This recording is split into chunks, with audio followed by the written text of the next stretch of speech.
Okay. Fingers crossed. Everything is fixed by this point. I have no idea if we're going to keep running into issues. Hopefully we don't, considering we're going to be streaming later tonight as well. But I guess it's as good a time as any to start running into those problems. Because I would rather not run into them during a Monster Prom. Things seem to be running smoothly on Twitch at this point. Yes. Yes. We're not muted on... Nope, we're not muted there. Nope. Okay, good. Everything seems to be running. We're not dropping frames anymore. We are good. Okay. The heart rates of you and the two proxies Okay. seem to have just We're back. spiked. Don't worry. My military days are far behind me. I have no current ties with them. As for getting into the Hollow, proxies, can I request your assistance? I don't know anyone else who could guide me. I'll pay the commission fee as best I can. If you don't want to be involved, that's fine. I'll think of something.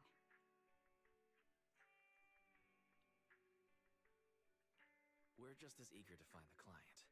After all, no client, no payment. Besides, if we said no, you'd still head into the Hollow alone, wouldn't you? How did you know? So I was right. You remind me of how Belle and I used to be. So fixated on finding someone that nothing else mattered. Not even your own safety. Well, since Miss Caron wants to investigate, I'm willing to act as the proxy for no additional fee. Just leave it to us, Shepard. I see. That works for me. With the client still unreachable, my hands are tied. Please, look into the Hollow, and be careful. I'm really sorry for troubling you both. Finding this client is very important to me, so I may have acted a bit out of line just now. Don't worry about it. Seeing how determined you are to find this person, we can't just sit back and do nothing. Let's work together to find them.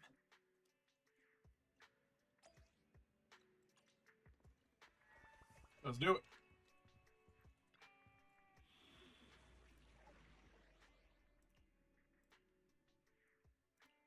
I've got your back. You're just gonna let me pick anyone? Well, that's inadvisable. I'm gonna see how far we can get with just Trigger, because I don't feel like we would have any other agents at this point in the story. Maybe Cunning Hairs? Maybe Nicole, Anby, and Billy. But that's about it, probably.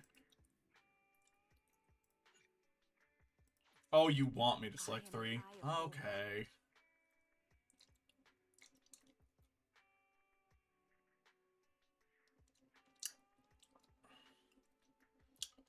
Fine.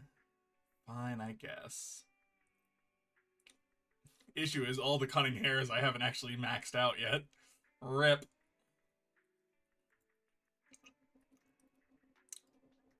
A new case to solve? I've got your back. Oh, me? Sure, I guess. Sure.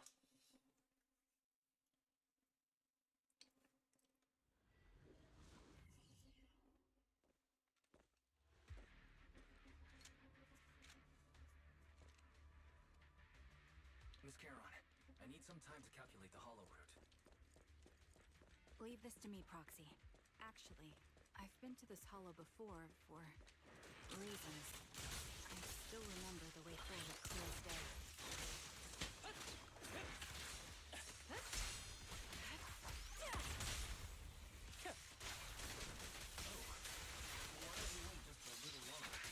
Calculating path doesn't take that long.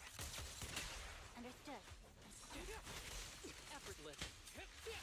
The path ahead. It should be right around here. I wasn't here too long ago.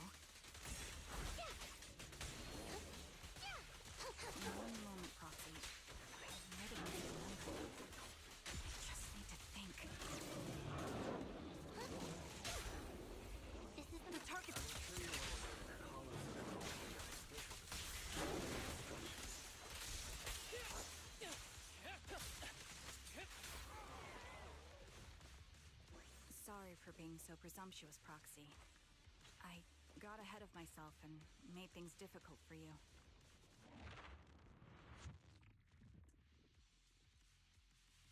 By the way, Miss Caron, how are you so fluid when you move and fight?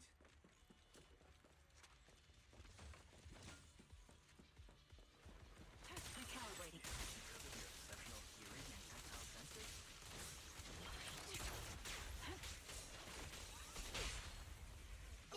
And that's one part of it. In fact, my eyes gained some unique abilities as they changed. Sure. I can't... Wait, something's up ahead. A man and a woman lie collapsed on the ground, with the unmistakable smell of blood emanating from them. From the source of the scent, you see bullet holes on their bodies. Oof. No signs of breathing. Their heartbeats and pulse are completely gone. These two are dead. Cause of death appears to be severe blood loss from long-range gunshot wounds. Time of death? Probably within the last 1 to 2 hours, just before we entered the Hollow. Which means... this isn't just a case of losing contact with our client. Someone's been killing people in this Hollow, though I can't sense the killer nearby right now. There's still a chance they're active somewhere in the Hollow. Proxy, don't stray from my side. I'll keep you safe. These two. I really want to take their bodies out of the Hollow, but without knowing who the killer's whereabouts, moving with them would be too risky. Proxy, mark these coordinates. Once we confirm the area is safe, we'll come back to retrieve their bodies. I'm sorry. The ground must be cold. May you rest in peace. What could have happened? Who did this? Given the depth of the wound and the caliber of the bullet, The surrounding ether levels have increased significantly. What's going on? Together we...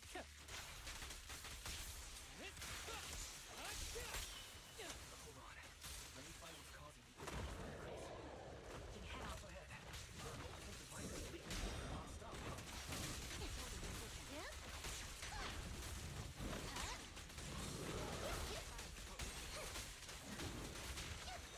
Those are high-pressure ether storage tanks.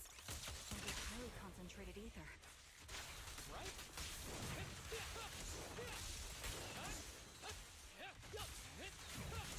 As soon as the valve is opened, the ether will flow out at a fixed rate.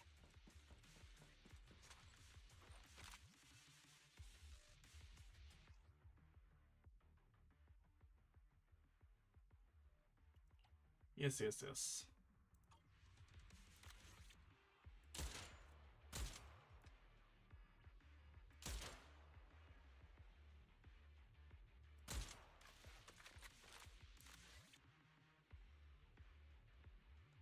I say yes, as if I understood what I'm doing. I'm gonna be honest, I did not pay attention. That was my bad.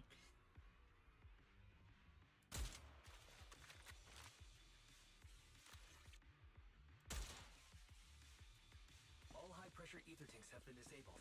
We can keep moving. Jesus. There are 4 people over here. They're all still alive. I'm not detecting any ether fluctuations from any other life forms nearby. They're still survivors. Caron, can you check their condition? Confirmed. 1 is seriously injured. A bullet pierced their lung. The other 3? No internal injuries, just a few minor wounds. They're all unconscious. The one with severe wounds. His etheric fluctuations are nearly completely gone. He's beyond saving. Oof. Who are you? Help me. It hurts. So cold. I don't want to die. Is there nothing else we can do? If we contact the hospital and get him out of the Hollow right away... His internal organs are ruptured. He'll bleed out long before we can get him out. No rescue team can beat the clock when life fades this fast. Am I dying?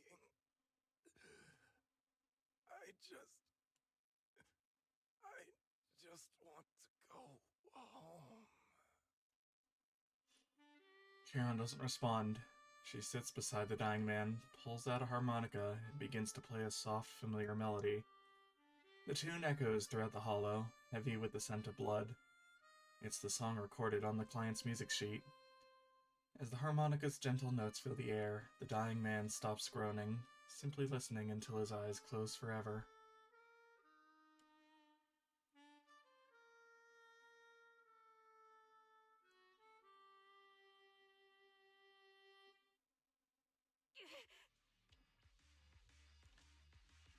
Are you alright?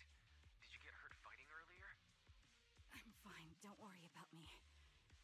As I mentioned before, these eyes of mine have their uses, but they bring just as much inconvenience. The rejection reaction you saw just now was one of them. Staring into death. It's not something I handle well. My head. Where am I? Who are you people? I remember now. There was a madman, a lunatic who tied me up and dragged me into the hollow. You're not. I'm not the lunatic you're talking about. Can you stand? There are 2 more unconscious survivors here. If you can, help us carry one of them. Let's get out of here together. Leave? We can leave this place? What about that lunatic who shot at me from the shadows? Looks like the person behind this has already left. Charon, let's get the survivors out of here. Follow me.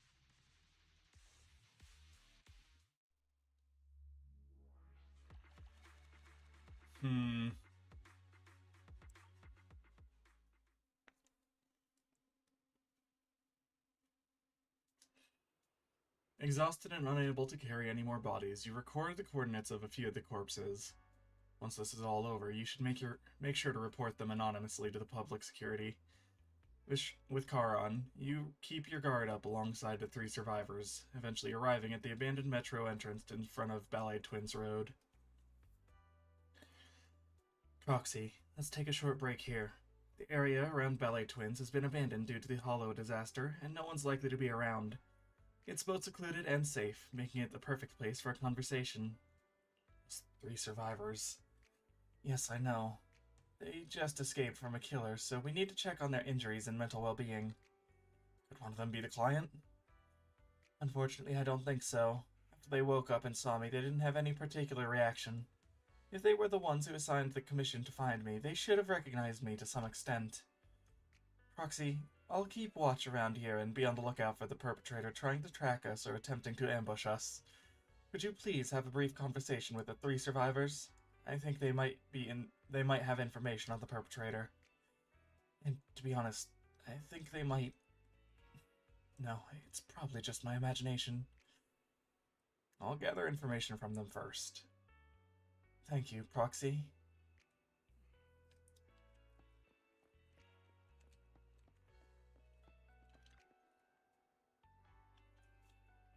Take a deep breath. If your emotions get too intense, the wound might reopen. I still feel like I'm gonna throw up. Yeah, that someone's still trying to shoot me. It just won't go away. Are you guys okay? I'm okay. Did you save us? I'm just about holding up. I've more or less recovered from the shock. I remember you. You were looking for someone around Port Elpis, weren't you? Yes, I think I'd seen you there. How embarrassing. I never thought we'd meet up again like this. What are your names? My name is Zoe. Aaron, just call me Aaron. Other way around. Feeling nauseous again? I just managed to hold it in. You want to ask us something? I do have some questions for you. No problem. We'll answer what we can. How did you get kidnapped? For me, I was sightseeing at Port Elpis earlier. After that, I was on my way back home, driving along a deserted road when I seemed to hit something. So I got out of the car to check. Just a few seconds after I got out of the car, someone hit me from behind and knocked me out. I still have a bump on the back of my head. You can feel it. Let me take a look. There really is a bump on the back of your head. As for me, I was sitting at home with a friend when someone pried open the lock and tampered with our food or water or something. I don't know what they did exactly, but shortly after we ate, we both passed out. Wait, the only three rescued from the hollow? Did you see another woman? Just the three of you. I've got a few more questions. What happened to you in the hollow? I really have to talk about it? If it's possible, I'd rather not relive it. I'll go first. After I woke up, I found myself tied up, lying alone in a corner of the hollow, with ethereals wandering nearby. If I didn't make an escape then and there, I'd be doomed. So I found something sharp and cut through the rope. After freeing myself, I was about to run when a bullet grazed the top of my head from above. That's when I realized someone had been watching me all along. Same happened to me. When I woke up, my limbs were tied and the ethereals were already closing in. Fortunately, the ropes weren't tied too tightly. I used a broken iron railing nearby to eventually manage to cut through them. But I barely ran a few steps when a bullet hit my left arm. I could only grit my teeth and run for my life. She keeps talking, she'll throw up again. That maniac shooting from the shadows, they seemed to take pleasure in watching our frantic attempts to escape. They could have killed us right there, but they deliberately aimed each shot slightly off target, giving us enough strength to keep struggling. Under the threat of ethereals chasing me in the sniper's fire, I don't even know how long I ran. Eventually I managed to reach an area where the ethereals were less active, but that maniac shot me with a tranquilizer and I passed out again. Same here. Now that I think about it, we must have both passed out in the same area. Take some time to calm down. Alright. Anyway, thank you for your companion. If it weren't for your arrival, I don't think the perpetrator would have let us leave so easily. Why am I being targeted? I can't take this anymore.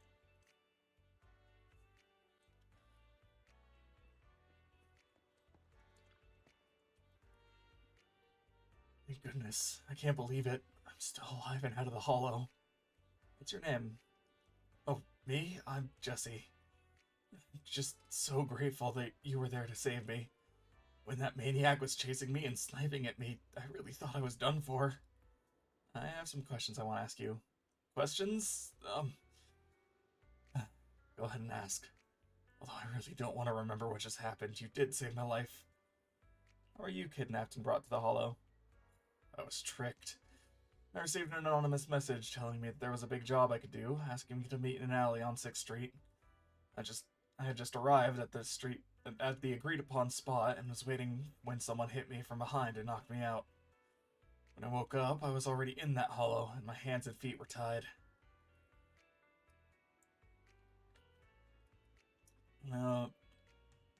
What did you experience in the hollow? Although I was tied up in the hollow, luckily I always carry a folded knife with me. I tried to shake the knife out of my pocket and cut the ropes, hoping to escape, especially since the area was filled with ethereals. Suddenly, someone shot at me from the shadows. I was so scared that I quickly dropped to the ground to dodge the bullets, but they immediately fired several more shots. I had no choice but to run for my life. Maniacs shooting at me. I felt like they never intended to kill me right away. Instead, they seemed to be having fun watching me panic. Every shot scratched me, but none of them were fatal. I just kept dodging the ethereals and the sniper, running for my life. In the end, I finally managed to hide in a place with fewer ethereals, but that maniac shot a tranquilizer into my thigh. I quickly passed out again. After that, I woke up for the second time to you all around me. How are your injuries? I feel a bit dehydrated. Probably have at least 10 or so abrasions, but surprisingly no major wounds. Seriously, what's up with that maniac? What did I ever do to them that made them go through so much trouble to set up a trap, kidnap me, and then throw me into a hollow to slowly execute me? Take some time to calm down. Is that all you wanted to ask? Well, anyway, thank you all. If you had come any later, I think all three of us would have been killed by that maniac.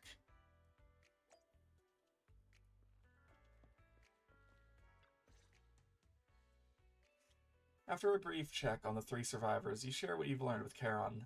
Then she calls the three over. Thank you all for assisting me, even though I'm a stranger. You've given me valuable information. It's the least we can do after you saved our lives. If there's anything else you want to ask, go right ahead. I do have some questions left to ask. Before that, could the three of you introduce yourselves?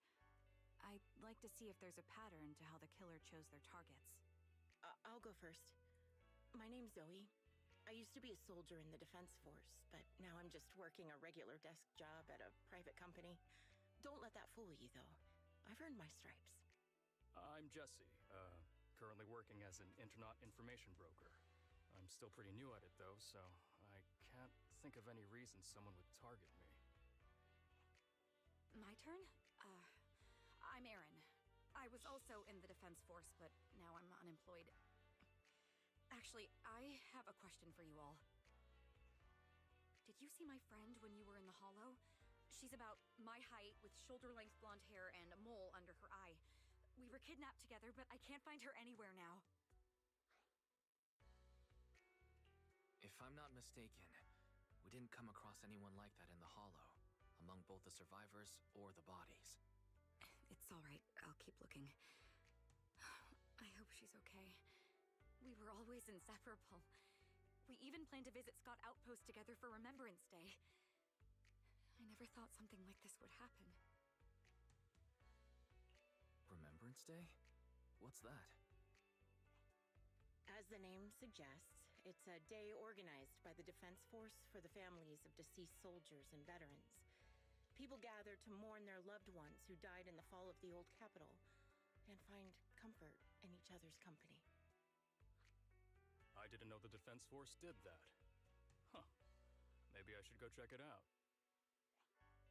If I can't find her anywhere else, I'll head to Remembrance Day alone. Maybe she'll show up there. Was your missing friend also a member of the Defense Force? Yes, she and I were in the same squad. Obsidian Division's Cartis squad. This sounds like a series of murders targeting the Defense Force. But then, Jesse wasn't with the Defense Force. No, you're probably not far off. Jesse claims to have been up front, but he neglected to mention he was once part of the Defense Force. Right, Jesse? Well, that's... I just don't like bringing up my past in the Defense Force. It's not like I'm trying to hide it. They're just memories from my time there that I'd rather forget. I was part of Obsidian Division's Noct squad. That's the absolute truth. I was also in the Obsidian Division, Impera squad. I don't know who those who died in the Hollow were, but it seems the killer really is targeting members of the Defense Force. Wait a second. If I remember correctly, during the fall of the old capital, didn't our three squads work together on a mission outside Hollow Zero? We did? I don't really remember. I have a vague memory of it, but there were so many people on the mission, I don't remember your faces. Thank you all for the information. I'm starting to see a pattern in the killer's choice of targets. But there's something else I need to ask. I came to this hollow because someone I'm searching for sent me its location. And that person was likely being held by the killer as well. Did you happen to see anyone else? The three survivors exchange confused glances before shaking their heads at Charon. You're not giving us much to go on. At least tell us what kind of person you're looking for, male or female, what they look like. Can't offer much help without that. I mean, Charon, you're a member of the Defense Force. Sorry. Former member of Defense Force too, so... Even so, if any of you remember anything else that may be useful, please let me know. This is very important to me. You don't even know who they are, yet you're so determined to find them. Is it really going to be an issue if you can't find this person? Maybe. I've been searching for someone for a long time. They might be the key to achieving my goal. I see. Whatever happens, I hope you find them. If there's anything I can do to help, just let me know. Thank you. But please, prioritize your own safety. If the killer is targeting former Defense Force members, there's a good chance they'll come after you again. Stay vigilant. Of course. Once I've checked out Remembrance Day, I'm locking myself in my room and throwing away the key. You return to random play with Charon. Even after that questioning, those 3 survivors, it seems the clues we gathered are still not enough. Our goal is to find the missing client. Right now, we only know that he was likely kidnapped by the perpetrator, but we have no idea who the perpetrator is or where they went. You have any ideas, Kieran? I think the proxy is right. The information the 3 survivors provided is limited. With our current information, it's hard to deduce where we should go next to find the client. Our clues have run dry. But we still got something out of it. At least we now know some characteristics of the perpetrator. A sadistic sniper with a grudge against the defense force. They're meticulous in planning, avoid open confrontations, and are obsessed with committing crimes in the Hollow. With these characteristics and the Hollow coordinates, we might be able to deduce the general area where the perpetrator operates, as well as the potential base where they might have placed the kidnapped victims. That will take quite a lot of time. Yes, and while we're narrowing down the search, the perpetrator might continue committing more crimes. Karen seems somewhat agitated. The lack of clues plunges you all into silence. Just as you're about to accept the reality and start organizing the current clues to narrow down the search, the door to the video store suddenly opens.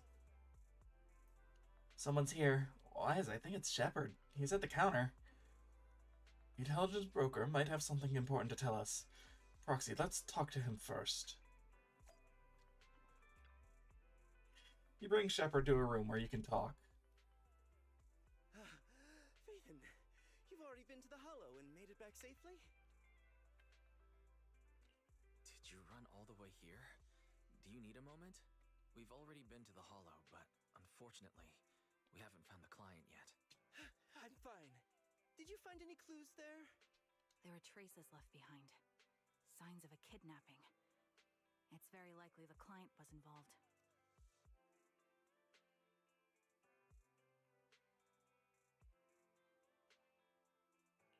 That's right. It seems the client was kidnapped, taken into the Hollow, and later moved again. We're still looking for more clues. So, what made you rush over to the store? Well, just take a look for yourself. Shepard shows you his phone. About 10 minutes ago, the missing client sent him another location on Knock Knock. There were no other I checked messages. a map of New Eridu. This spot, it's another Hollow entrance.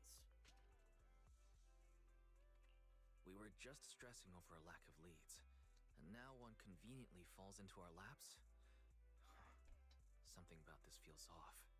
You're sure it's just disappearance for now and nothing more serious has happened, right? If that's the case, the situation is still manageable. No matter how shaky the clue is, let's keep investigating. Just be careful. Any casualties and this will become something beyond our control. At that point, stop the commission and contact me. I'll bring in some professional Hollow experts to deal with the situation. Where's Hot Wolfman? Just for you, I'm gonna add Lyacon to the next squad. Shepard hurries out again. You turn to Charon, who seems unsettled. She held back the full truth from Shepard to avoid having the search thrust onto him. Revealing what really happened to that information broker. Don't mention it, but why keep secrets? From a practical standpoint, wouldn't calling for backup have been the safer move? The killer is a sniper who has no qualms about taking lives. Judging by the victim's injuries, it's clear they know how to deal a fatal blow and how to inflict pain without causing death. Most Hollow Raiders lack experience dealing with snipers. If they encounter the killer, it's likely to end in a difficult fight, or worse, casualties. And besides, asking for help from others would only delay the search. The client is at risk right now, so I think we should follow the clues and enter the Hollow as soon as possible to ensure their safety. I may have kept it from Shepard, but I have to admit, it's too dangerous. That location message seems cagey. It could be a trap to lure us in. I understand, I really do. But what if we're late and something happens to the client? Why is the client so important to you, Charon? Would you be willing to tell us? Are you so set on finding them because they're connected to the person you've been looking for? The client's true identity might be the very person I've been looking for. And if not, they most certainly have some vital information. Since leaving the military, I've spent years searching for my missing teammates. They were more than just comrades who trusted me with their lives. To me, someone raised as an orphan, they were family. I've scoured countless hollows and every corner of New Eridu to find them, but I've never found a single lead. Until I met you and heard that melody on the harmonica. It's called Homecoming. My squad leader composed it. Only our squad knew it. And yet that client of yours not only knows the song, but also gave you the sheet music. Please, Proxy. This client is the only lead I have left. I'm certain my teammates are still alive. If this trail goes cold, I don't know when I'll get another chance to reunite with them. Mel's gaze towards you seems to convey such a question, but then, thinking about how you're also searching for your teacher, it doesn't seem all that hard to understand. I understand how anxious you must be right now. We can help you, but we really need to be careful this time. Thank you, Proxy. I feel much better knowing I have your support. You can trust me. I'll protect you if the killer is really waiting for us in the Hollow. We'll make it out in one piece.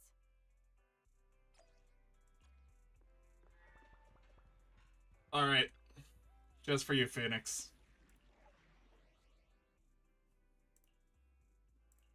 I am the Eye of Obel. I shall follow your orders. Eradicate all evil. Wow, there is no synergy. The path I follow. This. No. Let me finish my cup of hot water. This. Something? Oh, me? Sure, I guess. Lycon. Ooh. Is it time to clock out? Ooh. How to make this works. How to make this works. Would Ellen work? Right, okay. There we go. There's the squad.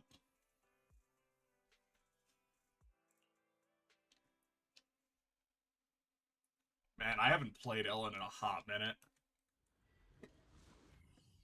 I mostly use Miyabi nowadays for DPS.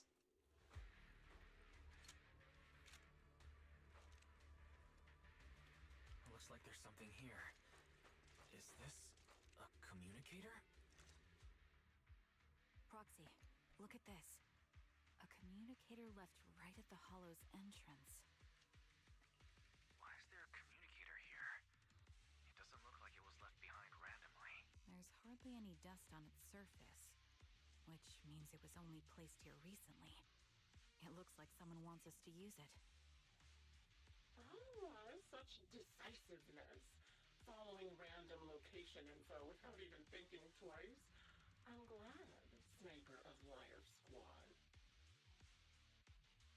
Liar Squad? What's that? More importantly, who are you? Sniper.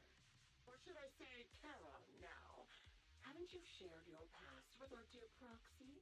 If introductions aren't your strong suit, I'd be happy to show you how. You can call me Grim Vulture, the one behind this string of murders. You see, I've been working my way down a list, crossing off names. And now, Charon of Liar Squad, your name is next. Looks like you've done your homework on me. Just because my presence interfered with your plan, you've decided to take me out for good? I thought you were just going to be another obstacle in my way. And now, with you in my sights, this must be some kind of destiny. I'm not sure what you're referring to, but I'm looking for someone. Given that you're waiting at the Hollow entrance they shared, I'm guessing you have them. If you hand them over, perhaps we can make a deal. Charon suddenly dodges to the side, raises her gun and fires, using her body to shield Eos. In the next instant, a bullet flies past her and hits the ground. Her shot flew off in the distance, and there's only one thing that's for certain. It didn't hit Grim Vulture. So your version of making a deal is stalling for time to locate me and lining up your shots?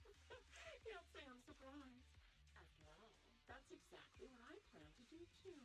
You seem to have rather unique eyes. But you'll never get the chance to hit me. After all, no one's better at counter-sniping than me. Seems talking won't resolve this, but I'm not averse to using force. Now that's the spirit. If you're looking for someone, why not search the hollow for clues? Providing you can survive both my attacks and those of the ethereals, of course. Oh, and I prepared a little gift for all your trouble. I hope you still have that determined look on your face after seeing it. Oh boy.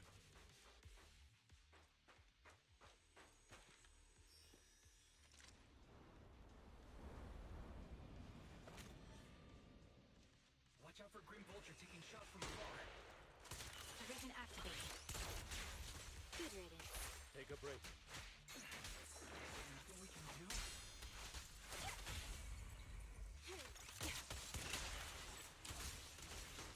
You're cornered.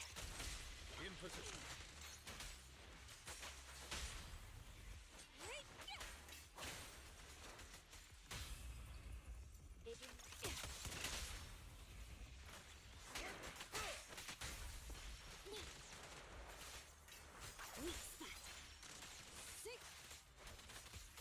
There we go. I found a box. Something feels off about it. A rather creepy box. It's giving off an unsettling stench. You have a bad feeling that opening it would be asking for trouble. You glance at Charon beside you, who had fallen silent. Clearly she's having the same feeling. Right now she's hesitating about whether to open the box. Charon, wait, don't open it. Charon opens the box anyway. A blood-stained, tattered military cap, carelessly crumpled and stuffed in the corner of the box. Though the owner's identity remains unknown, the message it conveys can only mean one thing. Death. Don't touch what's in the box. Charon reaches out and picks up the military cap from the box, her fingers tracing its shape. Her lips tremble. I'm okay, Proxy. If my sense of touch isn't deceiving me, it appears to be the outfit my former teammate wore, or a replica of it. So this is the surprise Grim Vulture mentioned. I see now. Let's keep moving, Proxy. Charon goes silent, yet she chambers another round. You can sense her hands trembling slightly, while her grip grows even stronger. You still remember what's inside the box, right? The one secret war.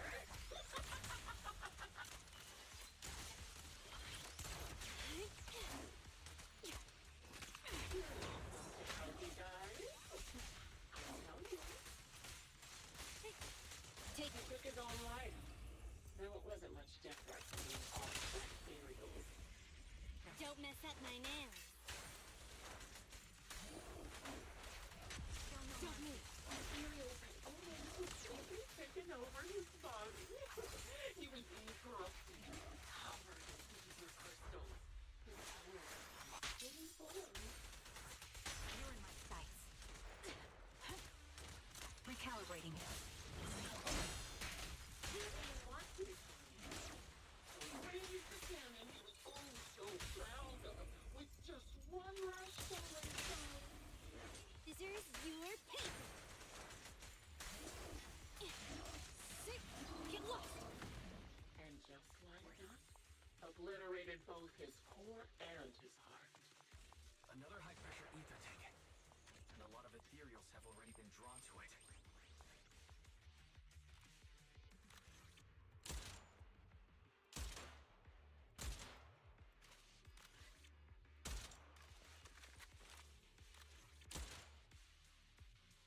We did it, Proxy. Let's keep moving. The second box emanates an ominous aura. That unsettling stench seems to warn you that its contents, just like the previous box, will give you an absolutely wretched experience. Charon's breathing grows heavy. She stands still for several seconds, seemingly trying to control her emotional turmoil. Charon, don't push yourself. Finally, she opens the box. A pair of blood-stained, tattered military gloves lie twisted in the center of the box. It's clear that whoever placed them here hadn't just tossed them in carelessly. They had been deliberately arranged with meticulous intent. Charon picks up the gloves, once again feeling their contours, an icy touch. Her lips turn pale. Just as I thought. These are from one of my squad mates too. Charon. Let's keep moving, Proxy. Following this route should lead us to Grim Vulture's hideout. I'm fine. Karen picks up her weapon again, but there's an unmistakable tremor of unease in her voice. Macaron's favorite gloves. It wasn't easy getting my hands on them. Adjusting for wind. As expected, it's such a seamless, beautiful commander. Even her gloves are stylish. The target's weary. Such a pity. Like her hands are missing. Don't you think that's a shame, little sniper?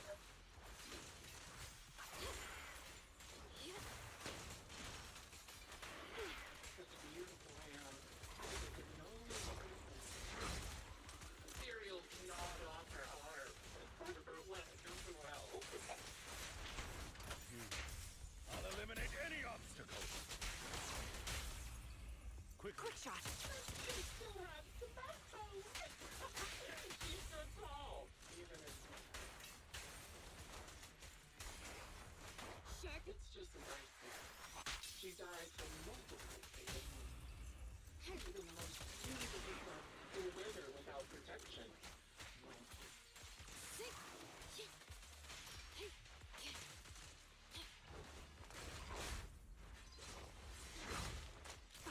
Think I'm telling the truth or a lie this time? How long do you intend to keep up this game of cat and mouse?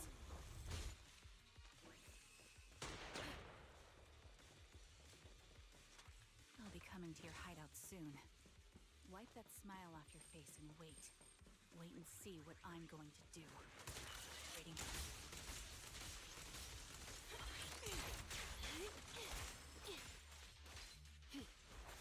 Reaction! Hurry up, then. I've got one final surprise in the kitchen for you.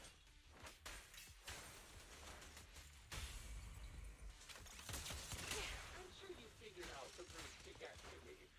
That's right. The surprise is at the end of the road. There's still a third box. You grab Karon's hand, trying to stop her from opening it, but she lifts the box lid almost mechanically. The third box contains a blood-stained corner of clothing and severely damaged piece of engineering equipment, also stained with blood. Karon picks them up, her trembling fingers feeling their shapes. She doesn't speak, neither about the plans for pursuing Grim Vulture, nor about which of her companions these items belong to, until the communicator in her hands rings out again with Grim Vulture's voice. Congratulations! You found the third box. Inside is... Who was it again? Oh, right. A piece of bloody fabric from Cocytus's clothes and some damaged engineering gear stained with Leafy's blood. There weren't enough boxes, so I had to cram them together. They're just a medic and an engineer. Not exactly combat material, right? Surely you're not mad, are you? Karen's face suddenly turns deathly pale. She silently picks up the bloodied items from the box, her spirit visibly shaken by the weight of the ominous relics. That's enough. Using her squadmates who are like family to mentally torture her. How much longer are you planning on doing this? Oh dear, did I go too far? My sincerest apologies.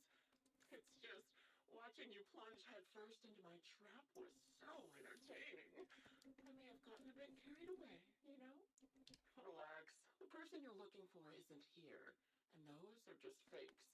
I didn't actually take them from her comrades. Her comrades are long since corpses in the hollow, after all.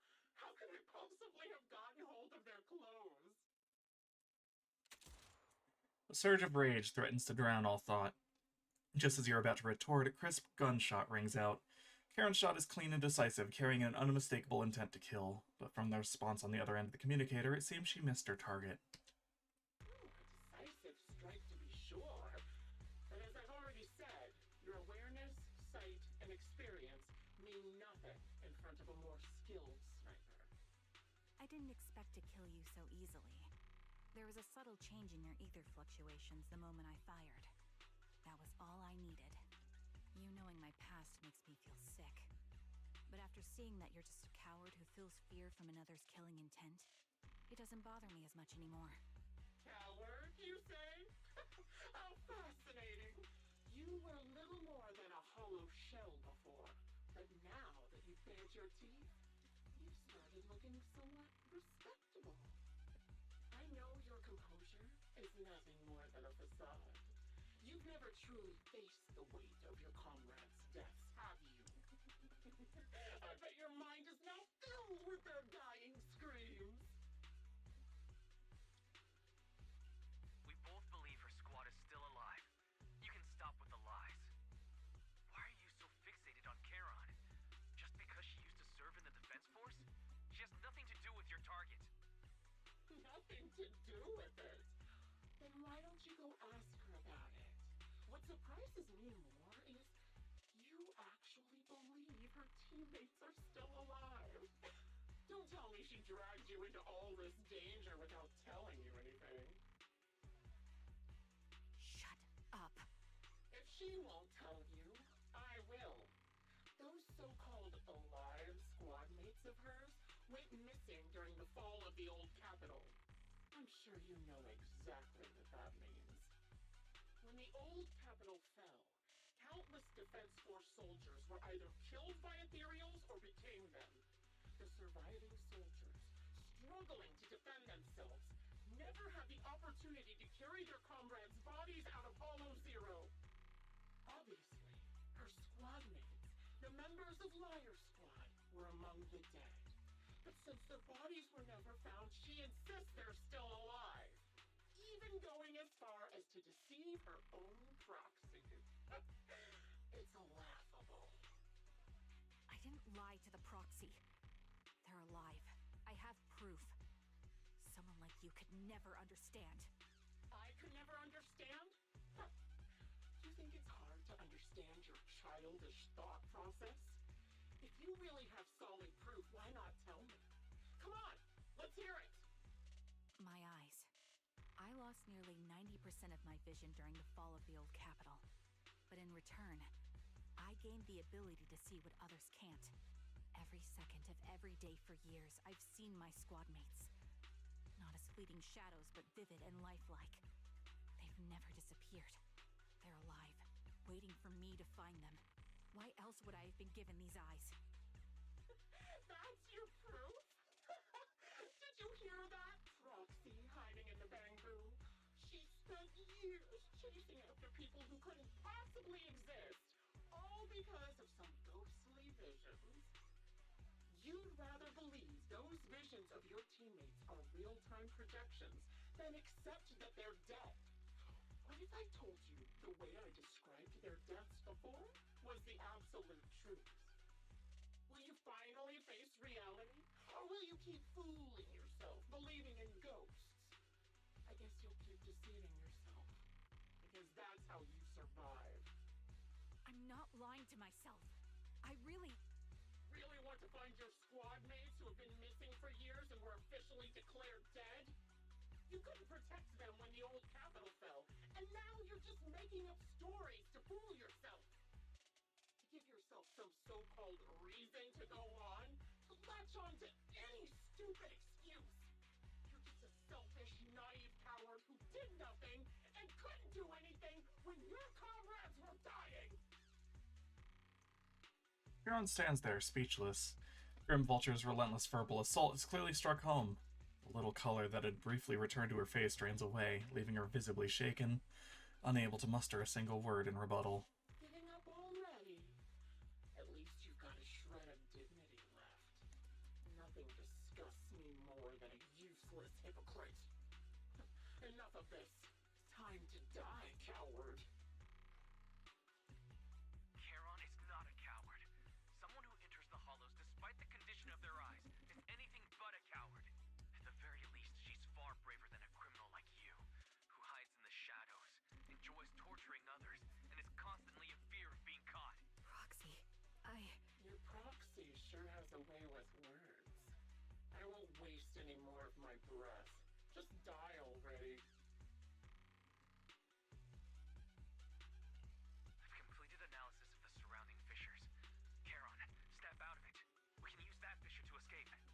vultures? When did you... Still trying to play tricks.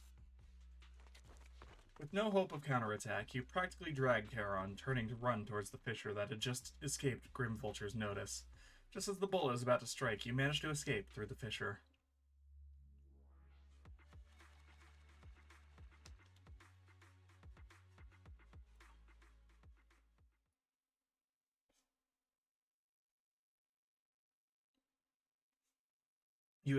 You escape from the hollow and return to the video store, bringing along Charon, who's lost all will to fight.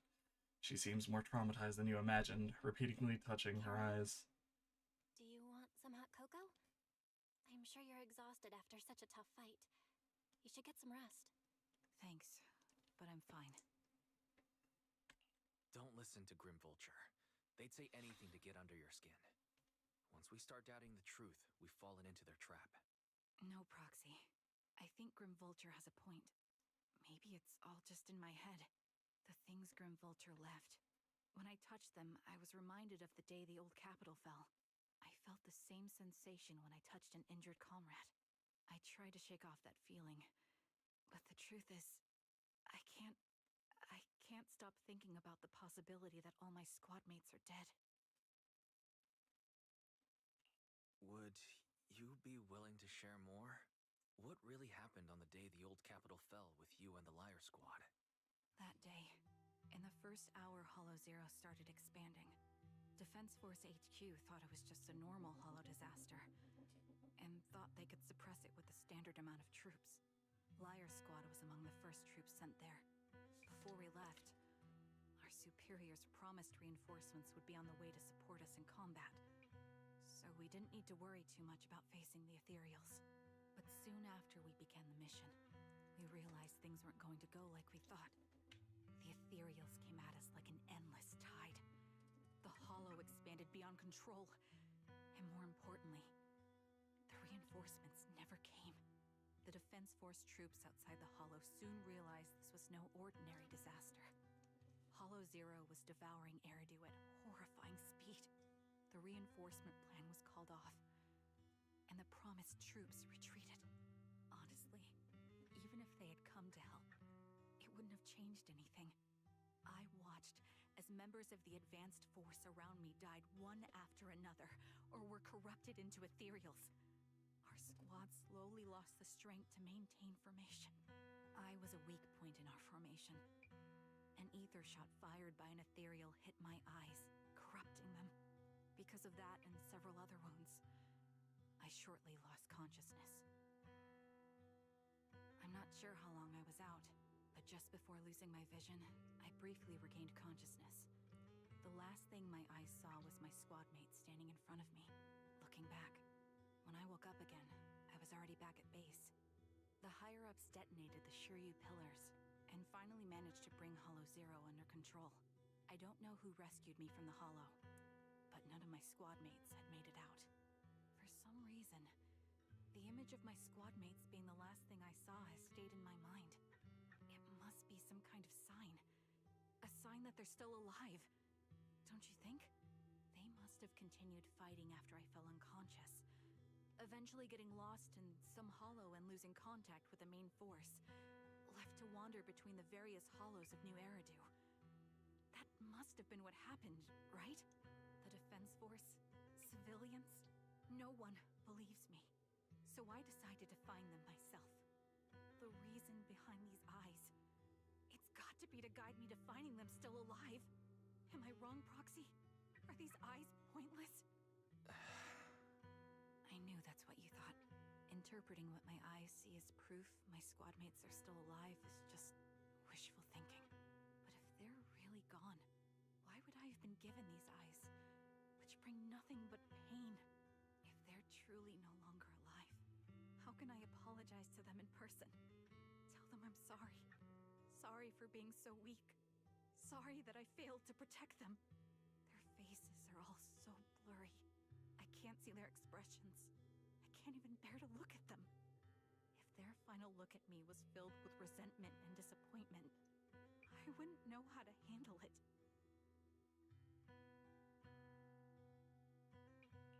Charon, listen to me. Even if everyone else thinks you're wrong, Belle and I will always stand by your resolve to find your squad mates. You don't need to make any justifications, because someone close to us is missing too, and we desperately hope she's still alive. Even if the whole world doesn't understand, we will never give up. But I also think, being consumed by this obsession, unable to move forward, that's not what those who matter to us would want. That's right. Charon, you're a very kind person. Maybe that's why you feel responsible for protecting everyone, and regret when you can't do enough. But you don't have to carry it all on your own. Yeah, you can trust us to have your back. We're certain that Grim Vulture hasn't killed the client yet. As long as we have a lead, there's still hope, and we'll be your support. Your will and determination shouldn't be dismissed. No matter how things turn out, we'll stand by your side, and we'll face it together. Proxy, thank you. I feel better now. At the very least, I want to keep investigating. I'm not just going to stop here. With the tension easing, it's time to discuss the plan going forward. Just then, the phone rings. Sorry to disturb you at this hour. Did you go investigate that new hollow? How's it going? Oh, never mind. The client just shared a new location with me on Knock Knock. They're pretty eager, huh? Which hollow is it this time? No, it's not a hollow. If I'm reading this right, this location is Scott Outpost. Scott Outpost? Isn't that managed by the Defense Force and White Star Institute? What's Grim Vulture up to? It's Remembrance Day. Don't you recall what Aaron said before? They're holding an event right now, and the place will be open to the public. So they're not trying to lure us into a hollow this time. What's the deal? Are they trying to taunt us? Whether it's a provocation or a trap, I'm not missing any chance to face Grim Vulture. Proxy, will you go with me? The official commencement of Remembrance Day has been scheduled for tomorrow morning, meaning the Outpost citizens cannot freely enter Scott Outpost today. Under arrangements, Charon spent the night at the store. The next morning... Wise, we'll be heading to the Outpost with Charon soon. Did you rest well last night? To be honest, I didn't sleep much. Me too. Thoughts of the past kept me up, especially those related to Charon, and I didn't manage to fall asleep until late. Anyway, Charon is already waiting for you in the parking lot. I wonder how she's feeling now. Wise, please take good care of her when the time comes, okay? Leave it to me.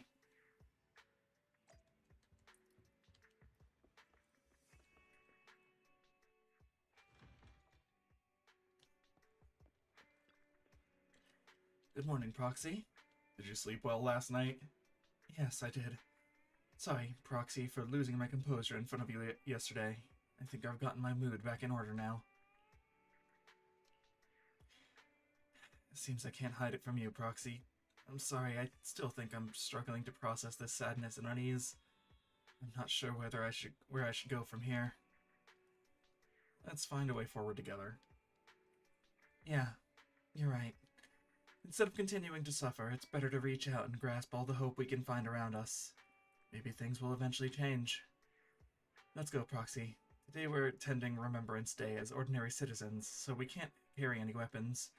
I suppose Grim Vulture wouldn't be foolish enough to make a move inside a military stronghold. Let's keep an eye out while we're there. I believe we should be able to find new clues. You arrive at Scott Outpost with Charon. Many citizens have come to Remembrance Day. They must be the relatives of those who gave their lives during the fall of the old capital. For some reason, after coming here, Charon has been acting a bit strange. Proxy, can we explore this place later? What's wrong? No, it's nothing. Alright, I'll say it. It seems like there are some familiar faces here. Wouldn't it be nice to meet them? I don't think I can face them.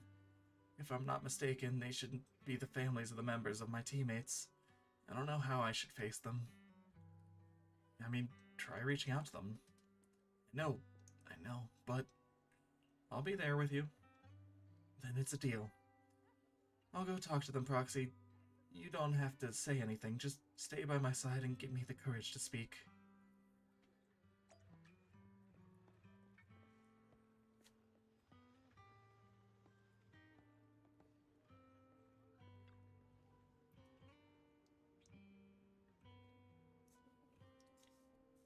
Are you Alan, Acheron's brother? How did you know? Who are you? Wait, your eye covered. So you're Acheron's sole surviving teammate. I remember you. We met once after the fall of the old capital. After that, I didn't hear anything about you again. I never expected to meet you here. This plushie. It's Acheron's favorite plushie. She always kept it in the most prominent spot in her room. I brought it along here, as if bringing my sister Shadow to participate in Remembrance Day. I'm sorry, Mr. Helen. You don't need to apologize. I still remember the one time when my sister came home excitedly, telling me that a shy new girl had joined the squad. That girl didn't speak much, but she was beautiful in battle. That was the happiest I'd ever seen her. To her, you were a presence that inspired admiration and a desire not to fall behind. A beautiful soldier who gave her the drive to keep moving forward. You don't have to apologize to me. If my sister were here, she would surely say the same thing. Please don't mind me too much. The Defense Force has made a lot of preparations for the Remembrance Day event. Please, take your time here.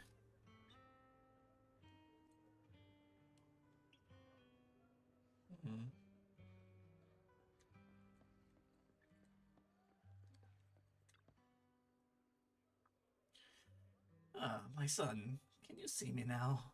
Doing well, my legs and feet are fine. I just miss you so much.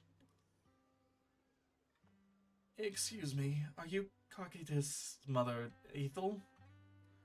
Oh, you are... I recognize you. I saw you once in the military camp after the fall of the old city. You're Cocytus' teammate, one of the survivors. I've been wanting to get in touch with you over the years to see how you've been, but I've never heard of you. I've never heard from you. I didn't expect to meet you here at Remembrance Day. I guess this is fate.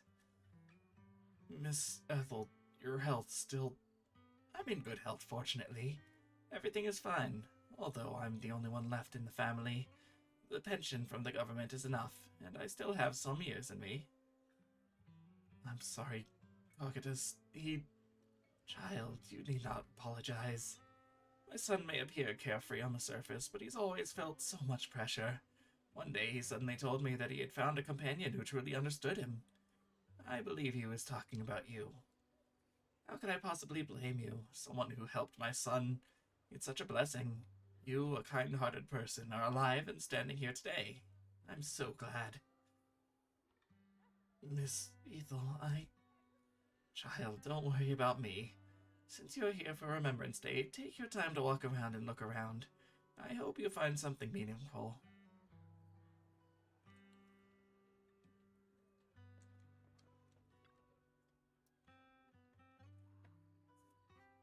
Wait a moment, that eye cover, that blonde hair. You'd be my husband's... Styx's teammate? Styx, are you Miss Sally, Styx's wife? Yes, my daughter and I came to attend Remembrance Day. The last time I saw you was right after the fall of the old capital. I never expected to see you here again today. Your daughter... Is this your daughter, Zeta? Mom? Who is she? Zeta, this is your dad's comrade from the Defense Force. Every time he went to the battlefield, she would be there to protect him. To protect him? Comrade? If that's so, why didn't you protect my dad during the fall of the old capital? Why'd you let him die and make him unable to come back to me? Zeta! I'm sorry. I couldn't protect him. I'm sorry. Don't listen to what Zeta is saying. She doesn't understand. We've never blamed you. Please don't say that. Zeta, you can't say such hurtful things. Apologize right now. Why should I have to apologize? She survived, but Dad didn't. Isn't that the truth? If it weren't for her abandoning him, Dad could have come back safely. Enough. You don't know what happened back then. Miss Sally, I don't think she's wrong. Please don't think that way. I'll make sure to bring her to apologize to you later. I need to explain to her what really happened. I'm really sorry. Please, don't let us keep you. Go and explore the Remembrance Day event for now. Please remember, all your comrades, including my husband, would want you to see the hope they left behind. To your surprise, many relatives of the deceased Liar Squad members are here for Remembrance Day event. Is this really just a coincidence? As you ponder this question... Miss, I'm sorry for being mean to you before. Mom told me you were protecting Dad until the very last moment before you passed out. I shouldn't have said you left him to die. I'm really sorry. Zeta was really young when it happened, so she was too little to understand, and I haven't really talked about it. I hope she didn't upset you. No, she was right. If only I'd been strong enough to take down most of the ethereals, maybe they wouldn't have ended up in that situation. Oh, that's not fair. The old capital was falling. No single person's strength could ever be the deciding factor in the face of a disaster like that. In spite of it all, you survived. If they were still here, I'm sure they'd see that as something to celebrate. I've always known the truth. I failed to protect them. A weakling like me survived, and the rest of them disappeared without a trace. This isn't solace. It's the worst possible outcome. That's something I can't face. I've never had the courage to tell you I couldn't protect your loved ones. All I can do is wander New Eridu, hoping to find some trace of them. Even after all this time, I still haven't accomplished anything. I'm sorry. You really don't know us at all. This isn't the worst possible outcome by any means. Styx, my husband, and all his comrades who lost their lives, each one of them left behind their own legacy. Just look all around you. Everyone standing before you is a legacy they protected that is carried on to this day. After my husband passed away, Zeta and I received survivor benefits. And with all the odd jobs I've been doing, we've managed to get to where we are today. Styx always wanted our daughter to study art, and Zeta's interested in it too. Now, that dream has become a reality. She just got accepted into the art school in Janus Quarter. Mom and I have our tough days, but I often think of Dad's cheerful laughter, and that memory gives me the strength to keep pushing through. One day, it'll all pay off, just like it has now. Thank you for always being by my husband's side, even at the very end. Well, I suppose you must have heard about my condition from my son. Ethel, Cocytus used to tell me about you. He often took leave or skipped work to earn extra money by part-timing, or to care for you when you were sick in bed. Yes, that's true, but I bet he never told you my illness became so bad that I needed major surgery, and he worked his tail off to raise the money. Who would have thought he would pass before me? I used the benefits from his death for the surgery, and that's the only reason I'm here today. In a way, his passing allowed my life to continue. Every time I think about it, I feel like I need to keep my body healthy and live a few more years. The sights I see, I believe he can sense them from somewhere far away. When I was too weak to take care of him, it was you and your comrades who stayed by his side. Thank you for everything that you've done for him. As for me, well, I'm currently working as a fashion designer. A fashion designer? Is that because of Acheron? It is. I'm sure you remember how much she loved beautiful things. She was always into fashion, so I decided to become part of that world. That way, she can always be with me. I admit I had no idea how fun fashion design could be until I actually gave it a shot. I wish I'd figured that out sooner. We would have had so much more to talk about. Anyway, I'm planning to start my own fashion brand next year. She used to say that after retiring from the army, she wanted to pursue fashion design. I really want to carry on her dream. It feels like my life's purpose. You know, she used to talk about you when she came home for the holidays. How your rivalry pushed her to keep improving. So, thank you. I'm proud of my sister. And I'm proud of you, too. As you can see, all of us have made it to this day, carrying the will of those we loved. So please don't say they left nothing behind. They've always been a part of every pain and joy we've experienced over the years. Please remember, everything and everyone in New Eridu is only here today because you all risked your lives in battle. Thank you. Thank you, everyone. It's been wonderful to hear about how you're all doing and to listen to these words. I'm so glad I decided to come here on Remembrance Day. Speaking of which, I wasn't expecting to see any of you. What brings you here today? I could ask you the same thing, Ethel. Last time I asked, you said you weren't coming. I only came because I suddenly got a DM from Nathan. He said he really wanted me to be here. I'm here because of Nathan's message, too. He was pretty insistent, so I thought he'd be here. But I've been looking around for a while now. I still haven't seen him. So it's the same for all of us. I responded to his message, but he never wrote back. Isn't that strange? Sorry, but who's this Nathan you're talking about? Nathan is Lethe's younger brother. Frankly, out of all of us, he's probably the one who wants to Steve the most. He used to be part of the defense force himself, and... The day the old capital fell, his squad was responsible for supporting the forces that had already entered the Hollow, which included all of you. He's told us that story so many times. When they saw how bad things were in that Hollow, some of the reinforcements called off their plans and pulled back. He tried to stop them, but there was nothing he could do. He always blamed himself and wanted to find you to apologize. But the truth is, the reinforcements retreating was inevitable. Shortly after their retreat, headquarters issued the official order.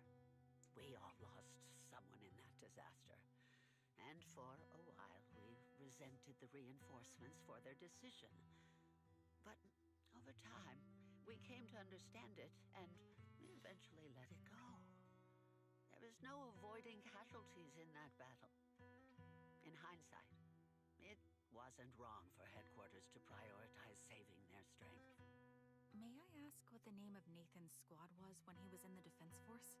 The Impera squad of the Obsidian Division. Is something wrong? Nothing. It's just... I think I might have stumbled upon the answer I was looking for. After 4 family members paid their respects and left, they continued touring the Remembrance Day. Karen stood there in a daze, seemingly understood something. At that moment, a sound came from the open space in front of the outpost. It seemed someone had stepped onto the podium, and all the citizens gathered at the podium, prepared to listen to the person's speech.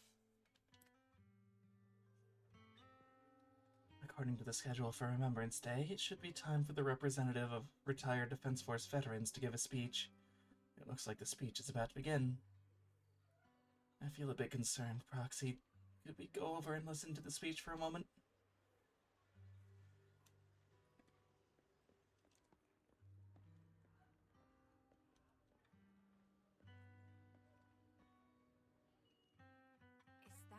Is that Zoe on the podium? Is she here to speak on behalf of the soldiers? A decorated veteran. That seems fitting. But I don't see Jesse or Aaron around. Didn't they come? Everyone please, quiet down. Zoe, of Nemesis Squad, a representative of the veterans, will now deliver the Remembrance Day speech. Hello, everyone. I'm honored to stand here and speak on behalf of all of the soldiers of the Defense Force. Today, we gather to commemorate Remembrance Day, a day born from the tragedy of the old capital's fall.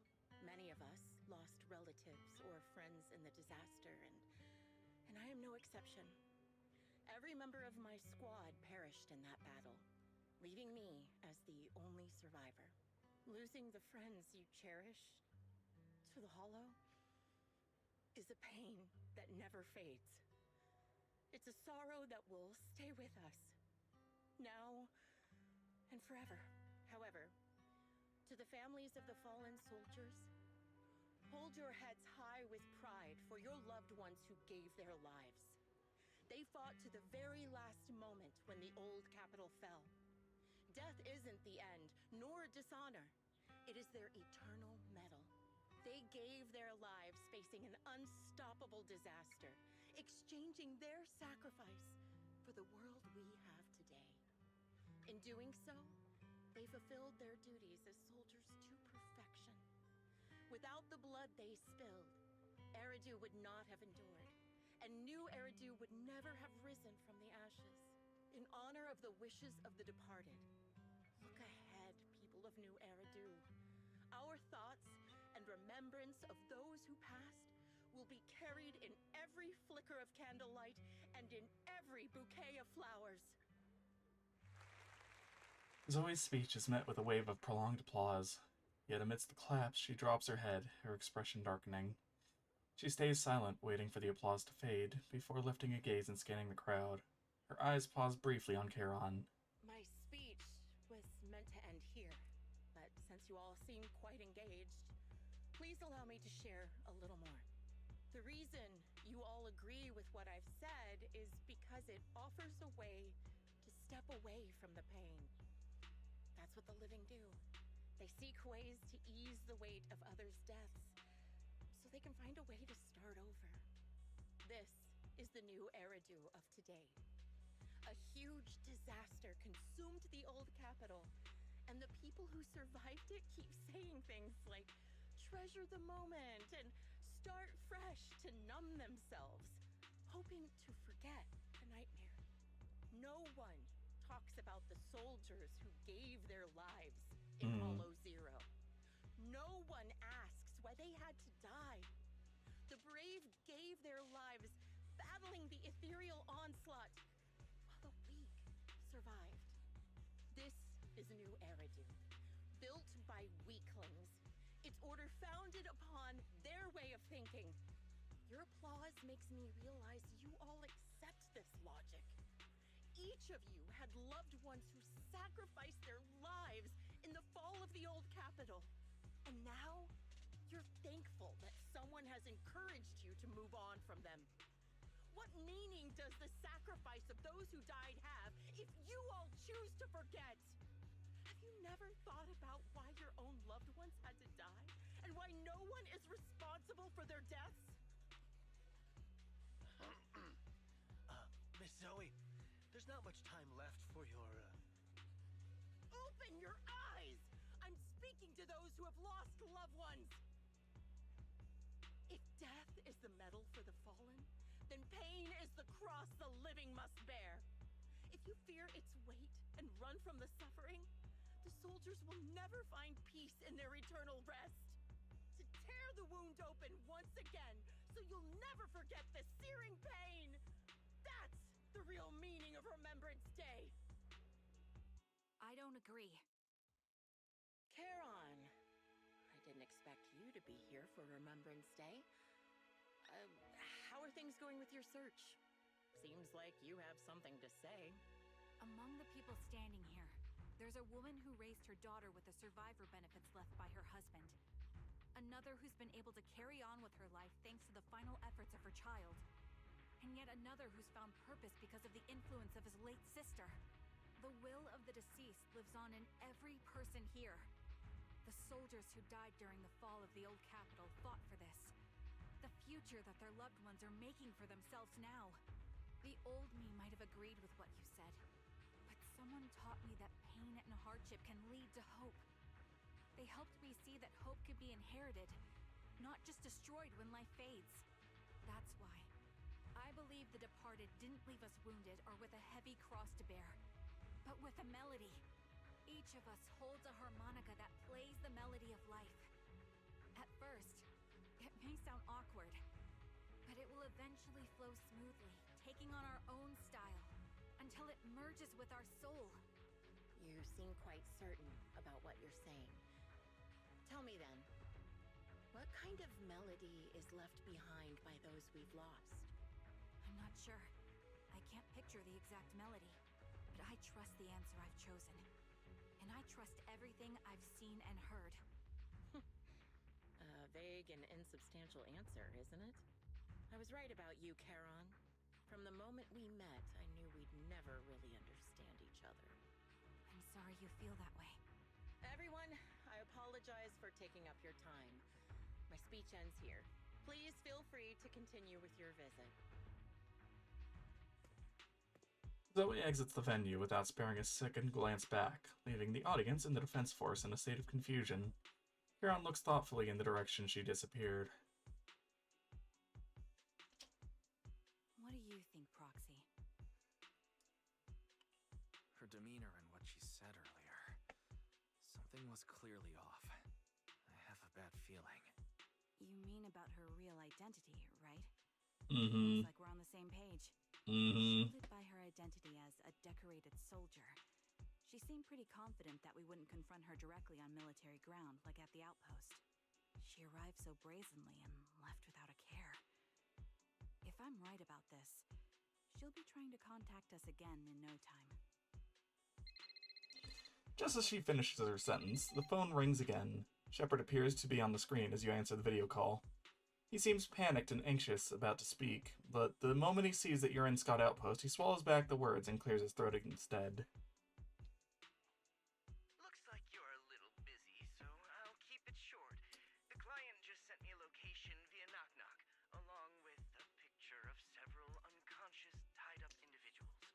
I'll send you the location shortly. It should be an entrance to the Hollow in Port Elpis. At this stage, I don't have any further requests. My only hope is that you'll proceed with caution. A location with a picture of the hostages. Looks like Grim Vulture is losing patience and wants to put an end to all this.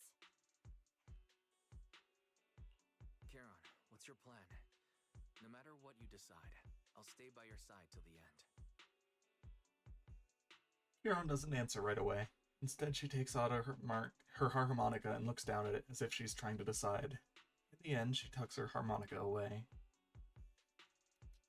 I've made up my mind. Proxy, please accept my official commission. Help me venture into the depths of the Hollow to rescue the client and any other hostages. It's time to put an end to this. It's up to me to stop Grim Vulture. Stop her from crushing everything in front of her with that heavy cross.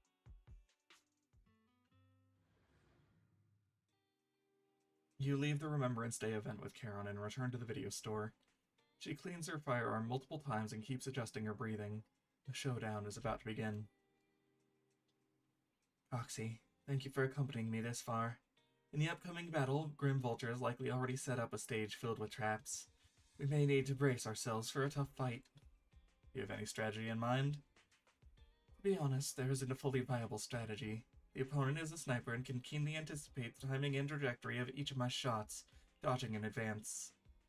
Entering the battlefield pre-prepared by such a formidable enemy alone, it's foreseeable that she will continuously occupy elevated sniper positions, relentlessly targeting us while we have very few opportunities to land a hit on her. Does that mean we'd be easy prey? Tactically speaking, that's right. In a sniper duel, the one who fails to secure the best vantage point or exposes their position is always the loser. But I believe there's still a chance. In our previous fight, I could sense the pride and impatience of Grim Vulture as a sniper. I'm not sure where that impatience came from, but the pride is definitely something that we can turn against her. I believe she would never accept the idea of me surpassing her in sniping skills. If I can outmatch her at a critical moment, she will lose her composure. That will be the only instant she exposes a weakness. Proxy, this is the strategy I've chosen. Grim Vulture may indeed be a superior sniper, but I will surpass her and make this strategy succeed. To win this battle despite the overwhelming disadvantage, please entrust your back to me, Proxy. I need you, as my companion, to support me. I have to do the same to you, then. Yes, I will. I'll protect you, so please also provide me with your guidance.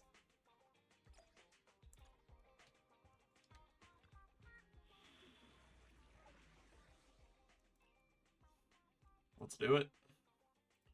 I am the We're gonna switch back to this, I think. Need something? Huh? You sure you want me to join? This seemed to work out very well.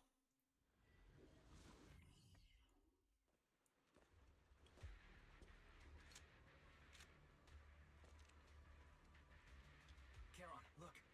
Another communicator. Another communicator. It's a bad habit for a sniper to be so talkative. Oh, really? I think it's rather good for my mental health to witness in real time how my target becomes desperate and gives up their struggle. Do you really still need to disguise your voice? I thought you didn't want to hide anymore, Zoe. You're right. Seems there's no need for secrecy anymore. I, Zoe, the sniper known as Grim Vulture of Nemesis Squad, send you my regards. Zoe. No. Grim Vulture. You, like me, were one of the advanced troops deployed to suppress Hollow Zero right after the fall of the old capital, right? Noct, Kartes, and Impera Squad. So far, all the victims have been members of these squads.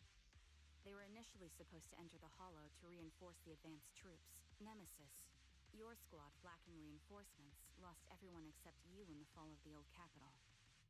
You blamed their deaths on the absence of reinforcements and sought revenge on them. That's my conclusion, just like me. The fall of the old capital left you entirely alone. A sniper, the sole survivor, a mere pawn abandoned by the military. Don't you think we're very much alike? The Impera squad member, Nathan, the one you're searching for, he pleaded with me to let him go when I was about to kill him, saying he had to see you no matter what. That's how you caught my attention. I let him live to get all sorts of information on you.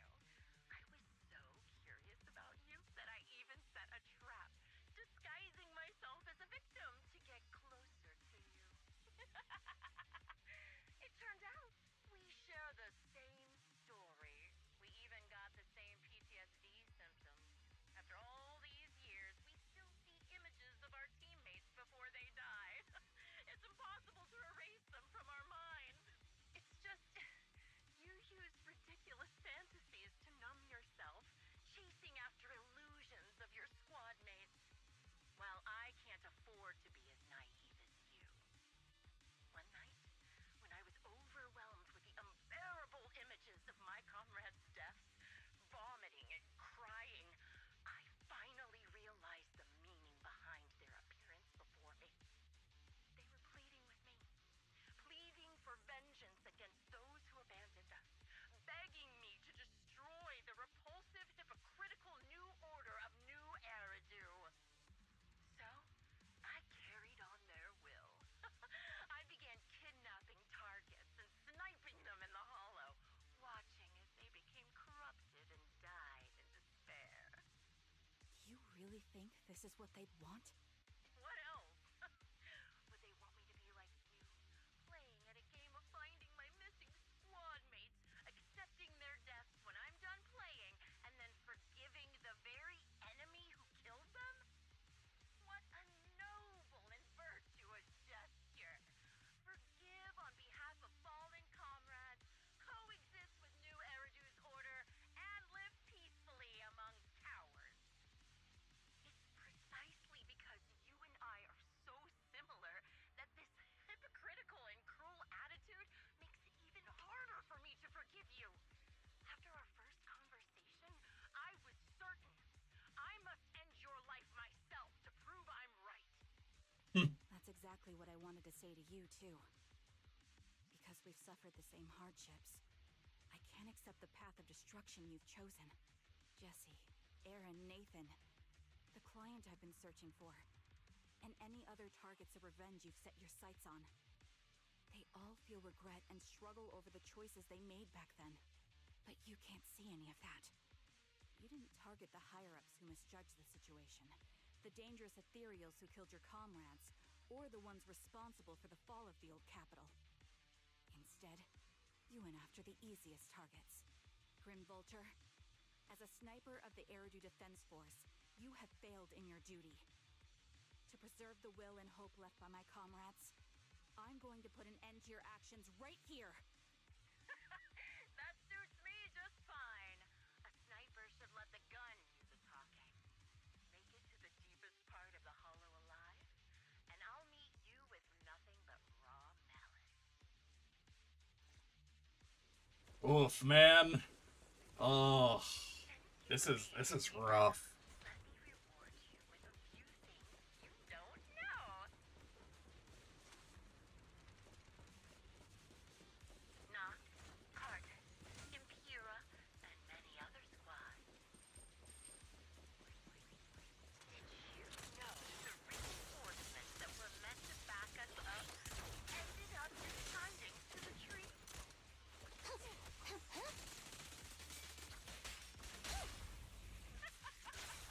Relying on a show of hands alone isn't that ridiculous? Ether vision activate. Outside, not the third way, like a kindergarten election for class monitor.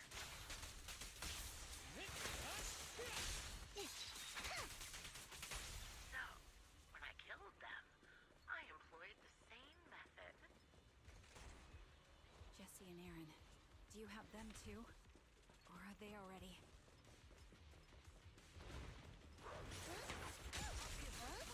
Do you still care about them? Or should I say... Quick shot! It looks like I haven't made enough close friends in your life if you still have the time to worry about them. You're in my sight. The wind and rain are picking up. Extreme weather is perfect for sending you to your grave. No one will hear as you die. Together.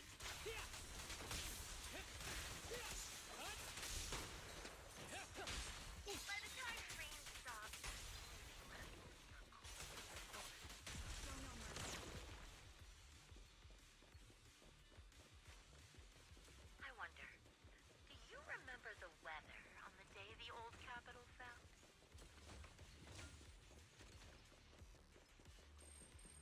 It was faded. This part of the hollow. Ah, such determination deserves praise. Now, it's time for the final showdown to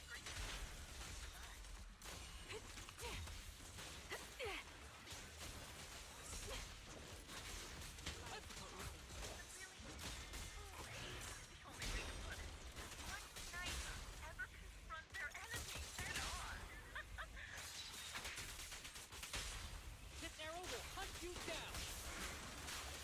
I prepared a little gift for you. Ever heard the whistle of arrows in flight? Clothing a high-ranking officer. It wasn't easy luring it here. You can play with it for a while. Support in position. As for me, I'll watch you from above. Then I'll put a bullet right through your heart. Please, don't resist. This arrow will hunt you down.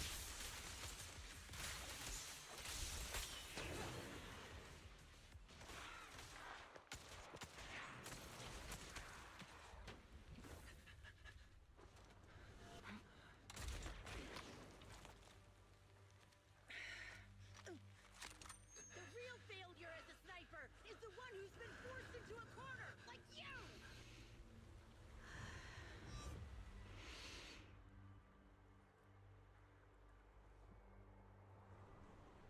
The wind.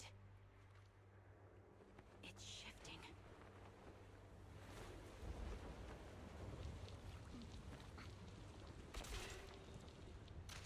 I won't fall for your distractions so easily.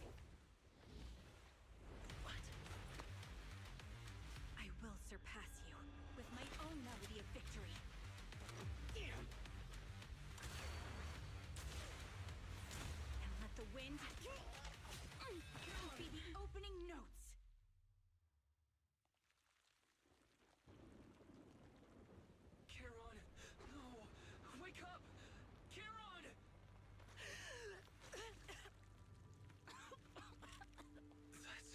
Come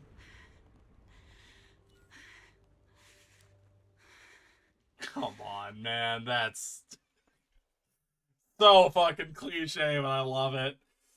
After the gunshot, the hollow falls silent once more, leaving only the countless biting raindrops, attempting over and over to wash away the scent of the blood that oozed from the wounds of the defeated. Oh my god, that was not enough time at all, game.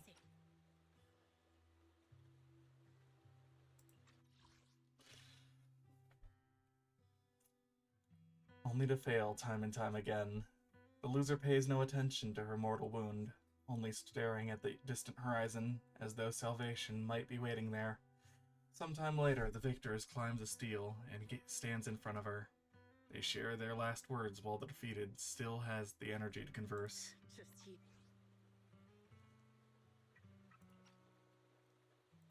The proxy went to rescue the hostages. I want to speak with you alone. A sniper should always monitor the changes to their surroundings, factoring the environment into their tactics.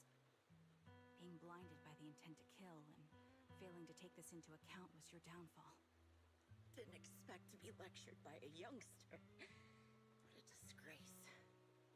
When my view was blocked, I realized you'd used the visual blind spot to reposition.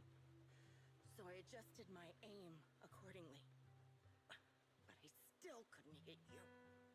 Your prediction and accuracy were spot on. I was just saved once again by this. By both this harmonica and by my former comrades. Are you trying to say that this is destiny? That it's the will of my companions guarding me? I lost to the wave of ethereals, to the military's betrayal. And now I lose to your reckless actions, driven by some ridiculous fantasy. Your fantasy, your attitude, your very existence, and the outcome of this battle. They are the greatest denial and insult to my revenge. Yet you're emitting a much calmer ether energy now. Almost as if you found relief. My vision is fading. I can't see my comrades on the brink of death anymore. My wounds are fatal. I don't feel any pain. Relief. It's not such a bad thing. Did you intend for me to kill you from the start? Let me answer that question with a story. The first time I saw you was actually during the fall of the old capital. My comrades were all dead, and the reinforcements the higher-ups promised before the mission never came. I can't even remember how long the fight went on. Ultimately, I had no choice but to retreat, failing to bring back my squad mates' bodies. I made my way through one battle line after another. The advanced troops were nearly wiped out. But when I reached a certain front, a small squad of survivors called out to me. Few people can still stand after such severe corruption and injury, but all 5 of them were still fighting. They were protecting a girl who had lost her sight and fallen unconscious while searching for a way out of the hollow. They told me they were beyond saving, and if I planned to retreat, I must take the girl with me. I couldn't turn down the last request of a group of heroic soldiers about to die in battle. Your comrades entrusted your life to me. I was the one who brought you out of the hollow. You already know what happened afterward. It didn't take long for you to leave the Defense Force after you came to. Just like me. I developed PTSD so intense that sometimes I couldn't even hold a normal conversation. But for me, the hardest blow was the death of my squad. To an orphan like me, they were family. If the reinforcements had kept their word and provided support, they wouldn't have died for nothing. Don't you ever have that say I don't would be a lie, but I think deep down you know. From the moment we stepped into the Hollow, there was no way we were getting saved. Given how quickly the Hollow was spreading, and the ever-increasing number of ethereals, it would take the sacrifice of countless Defense Force troops to suppress it. It wasn't something that could have been accomplished in such a short time. The reinforcements would have only been a drop in the bucket. More sacrifices without results. Canceling the reinforcements, sending the advanced troops to rescue as many civilians as possible to minimize casualties. I think most commanders would have made the same decision. Objective and cold logic. I understand it, of course. But when you see members of the reinforcements living happy lives years later, can you still keep your composure? I couldn't. Even if the chance was minuscule, I wanted my squad mates to survive. But they turned that chance to zero, and still have the nerve to embrace a peaceful future. I can't help but resent them. By the time I realized what I'd done, I had already taken several lives. Nathan. When I tied him up and was about to kill him, he begged me to spare him, saying he had something to give you, no matter what.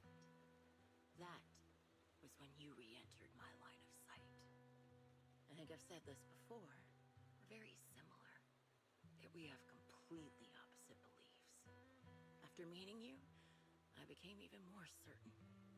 In the face of suffering, I chose destruction, while you were destined to choose to protect.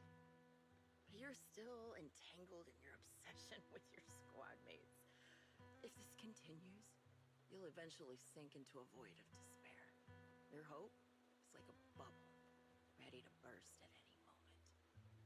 The version of you I want to kill is the complete one, who can firmly reject my answer.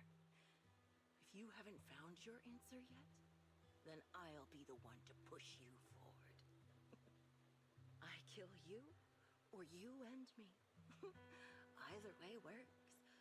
But after seeing your growth, maybe I'd prefer you to step over my body. That's the final answer. Why? Emptiness and doubt. No matter how many targets of my revenge I took down, nothing changed. Aiming my gun at former comrades, drowning in hate and rage, all it left was a hollow emptiness. But you're different. You've gained unconditional trust from the proxy. You have the courage to fight through my trap. And eventually, you'll have a melody that's uniquely yours. My belief has faltered. I finally remember. My squad mates were fools just like you. You're right. They would never want me to become this way. I talk about carrying their cross. But in truth, I never carried their will. So be it.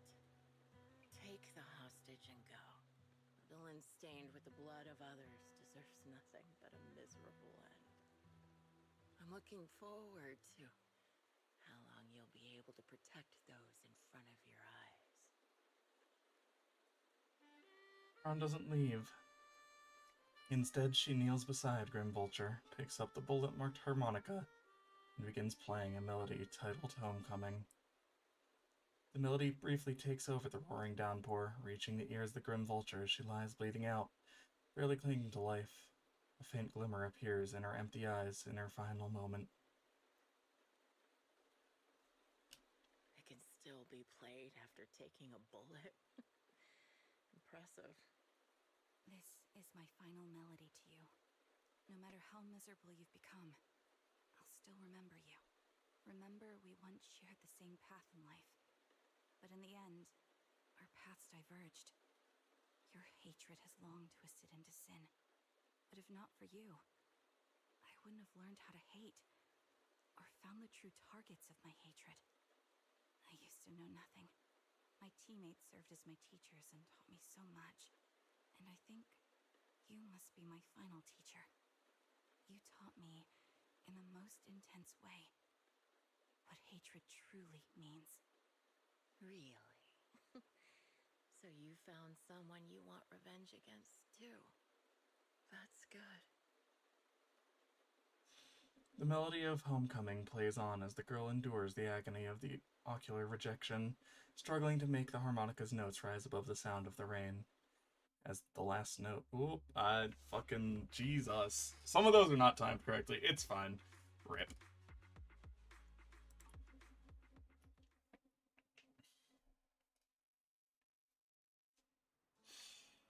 You rescue the kidnapped people, leave the Hollow, anonymously report things to public security, and update the Shepherd on the situation.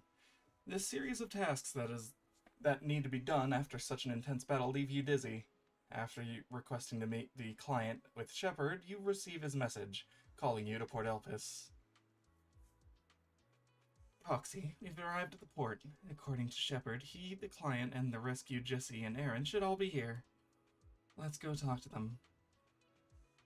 Is something bothering you? Oh, Proxy, you noticed. Even though we defeated Grim Vulture, I still can't seem to let it go. As I thought, when the wind changed and the falling banner blocked our vision, she could have retreated, waited for her sight to clear, and then resumed sniping.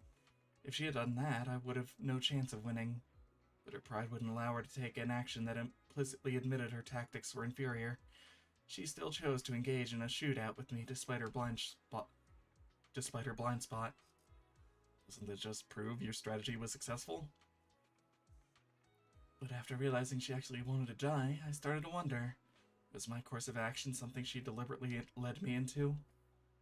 I would find a way to break her trap and create an opportunity for a reversal, and she was waiting for that moment, ready to test whether I had truly surpassed her through direct confrontation. I believe that was her intention. Her feelings must have been very complicated. Roxy, you told me that Grim Vulture once appeared here at the port, standing by the trash can on the wooden pier, gazing out at the sea. What was she thinking back then, I wonder? Sorry, I was talking to myself. Let's go meet the client together. He's still alive and hasn't become another victim of Grim Vulture. I suppose that's the best news we could have. Although I already understand that the client's true identity is not my teammate, and it might not bring the hope I've longed for, I still want to face him. Alright, let's go.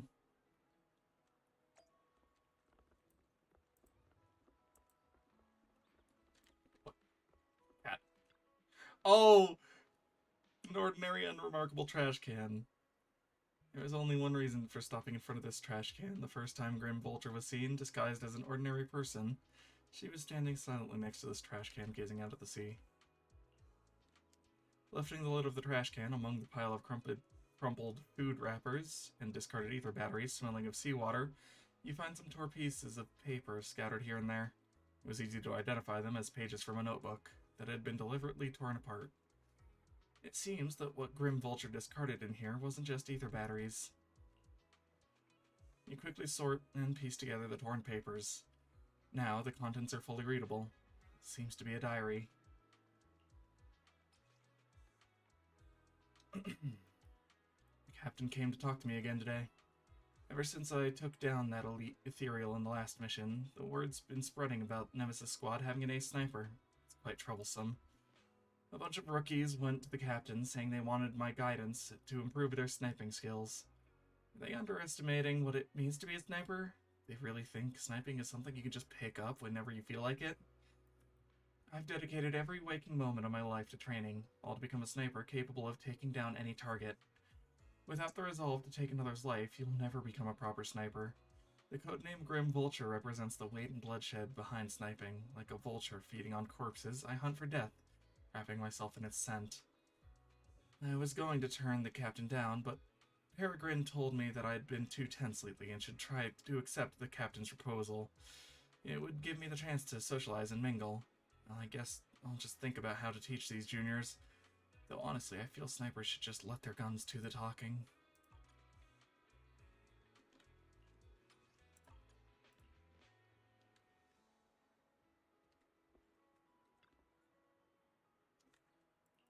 We're just not even going to address the cat. It's Momo, right? Momo's the name of the cat? Oh my god, I need to actually look at this now. Oh, it's not gonna be on my phone, I don't think. Oh god, I'm gonna need to... I think it's at the... I'll check once I get back. We'll finish through this first.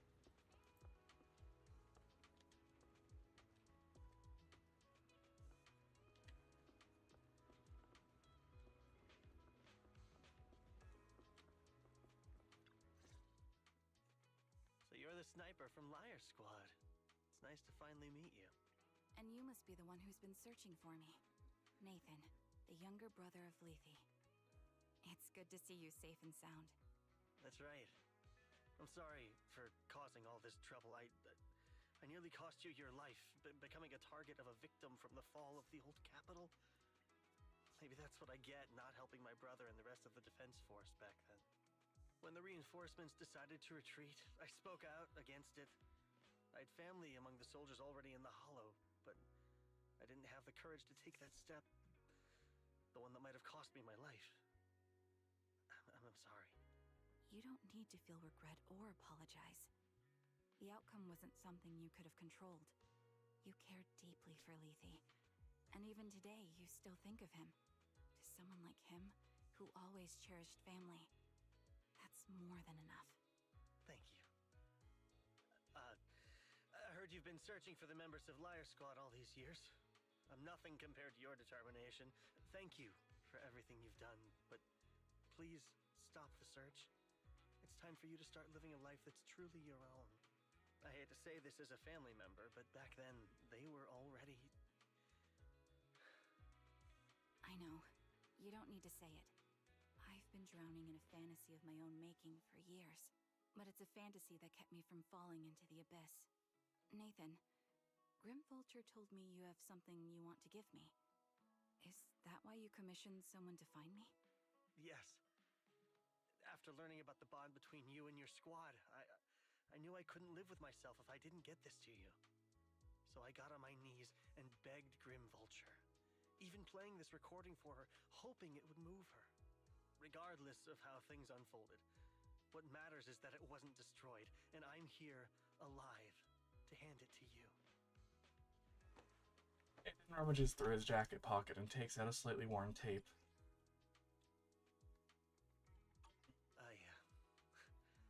I found this while going through my brother's belongings. It's been tucked away for years. There's a recording on it, and I think it's a gift Liar Squad made for you, but never had the chance to give you.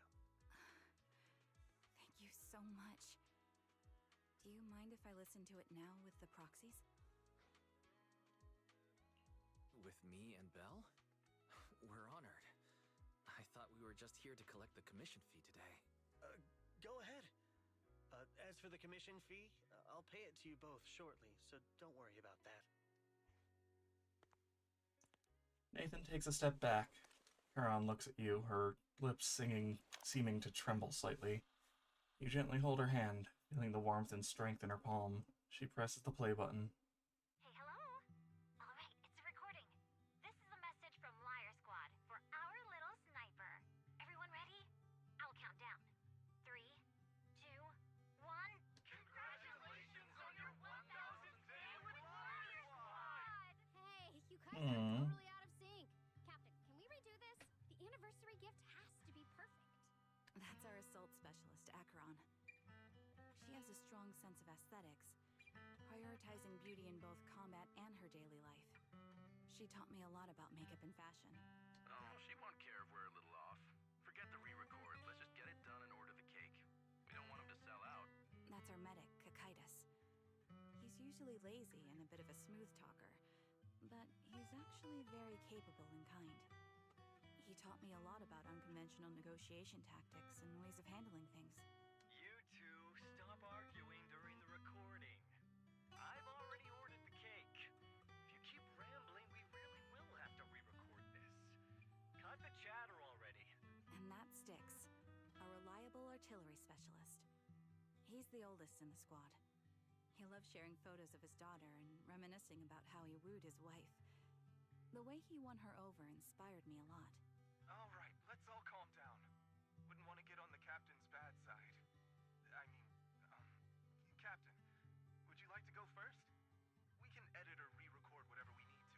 That's our scout and engineer, Lethe.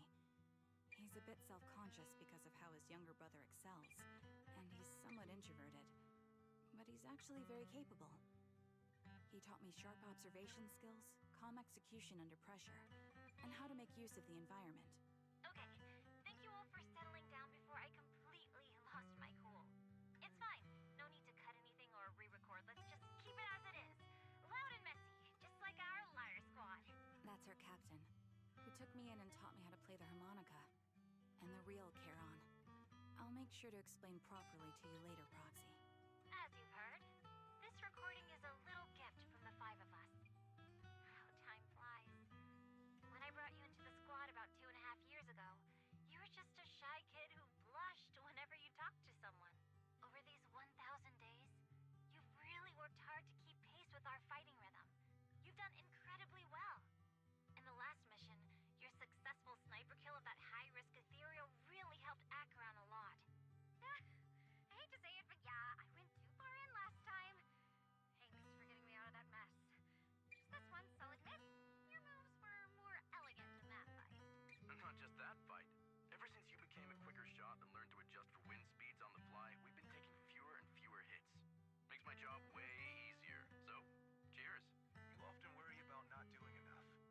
But in these 2.5 years, you've absorbed everything I know about stealth, reconnaissance, and tactical countermeasures. Trust me, you'll become an incredibly skilled sniper. Having you covering us from the rear makes every fight feel safer. But you still have a lot to learn about socializing and romance. When peace finally comes to Eridu, leave us and live your own life. Where did that come from? She's not leaving us. Even if she retires, she'll move into my house and I'll spoil her with loads of beautiful clothes. We can talk about living alone in 10 or 20 years. Sorry, I got carried away. Anyway, you're talented and hardworking. Over these 1,000 days, you've opened your heart to us and even encouraged us in return. Having you as a comrade is a blessing for all 5 of us. But I have to say one thing. You're always so sensitive and kind. Every time you see us get hurt, you look like you're about to break. Has our squad motto, having each other's backs, become too much of a burden for you? I get how you feel. When your squad mates trust you with their backs, your first instinct is to protect them, right? But that's not the way it should be.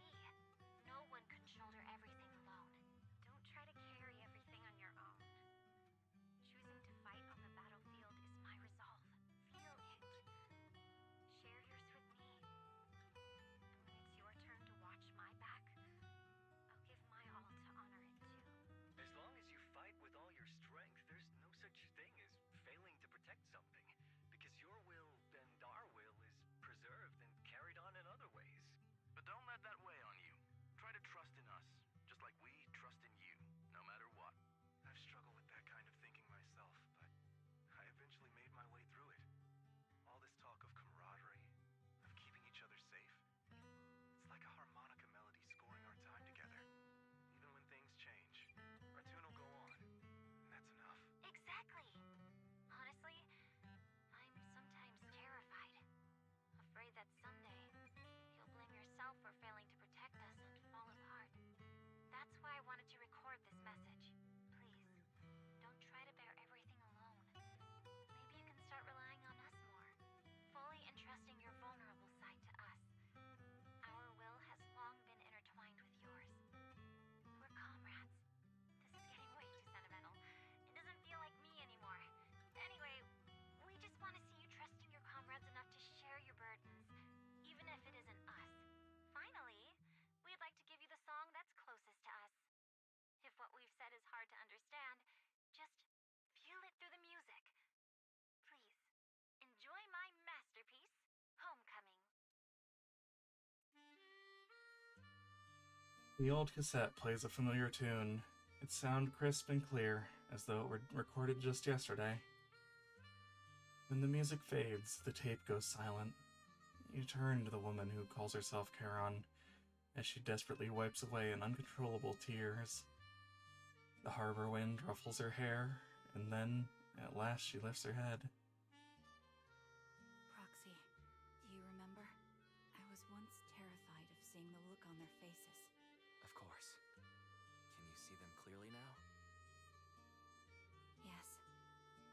clear, as if I've returned to the exact moment of parting. So this is our last glance. This is the answer you wanted me to find. Thanks, guys, for everything.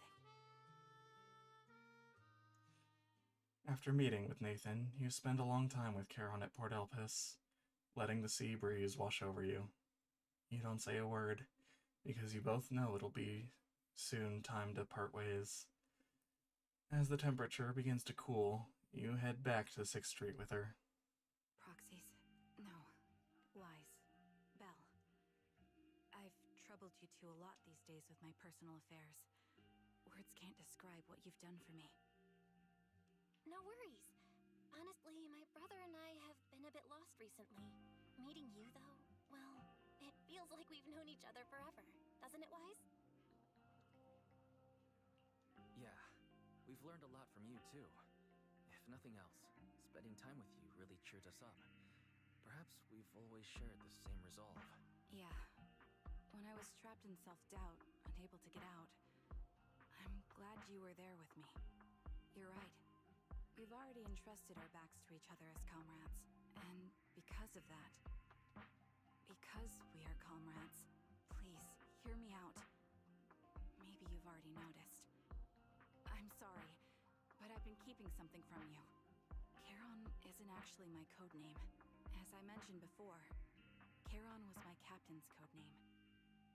When I met both of you for the first time, I didn't want to tell you my codename, because I thought someone who couldn't protect their squad mates had no right to one. So I lied. Captain Charon was an orphan like me, with no family to mourn her. I've been using her codename because I may be the last person in the world who still remembers her. But I understand now. If I want to keep moving forward, I can't keep hiding behind a lie. My true codename is... You don't have to tell me right now. Charon, at the harbor, Nathan spoke to you privately. Was he offering you a chance to return to the Defense Force? Yes. He said he still has a friend in the Defense Force who's currently forming a new squad. And if my goals align with theirs, I could consider joining them. So, what's your decision? Where will you go next? After everything that's happened, I think I do share the same goal as that friend of his and the new squad they're building. So I'll head back to the new Eridu Defense Force and keep chasing my new goal with a new team. If he already has the squad name on her lapel, it's fine. Your new goal. Is it to look further into the fall of the old capital? Yes. My encounter with Grim Vulture has made me realize this should be the true form of my vengeance. I'll uncover the real culprits behind the old capital's fall and make them pay for their crimes. If the ferryman who leads me to the truth demands a price, I'm willing to wager my life.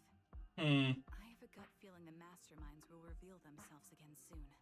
To protect the city my comrades cherished and sacrificed their lives for, I won't allow such a tragedy to happen again. By letting the will to protect guide my hatred, I now have a clear aim toward the truth.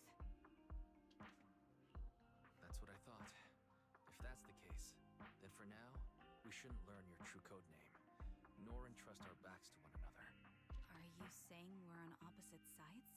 No. We might walk different paths, but those paths will lead us to the same destination. It's just that, for now, we can't say any more than that.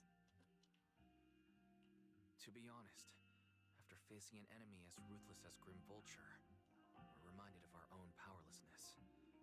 Watching you fight back, almost losing your life to a bullet. That feeling.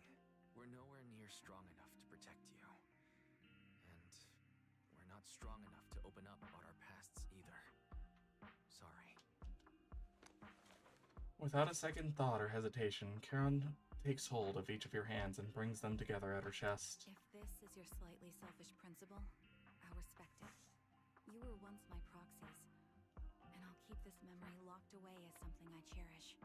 If, as you say, our destination is the same, then we should continue on our separate paths, striving to grow stronger.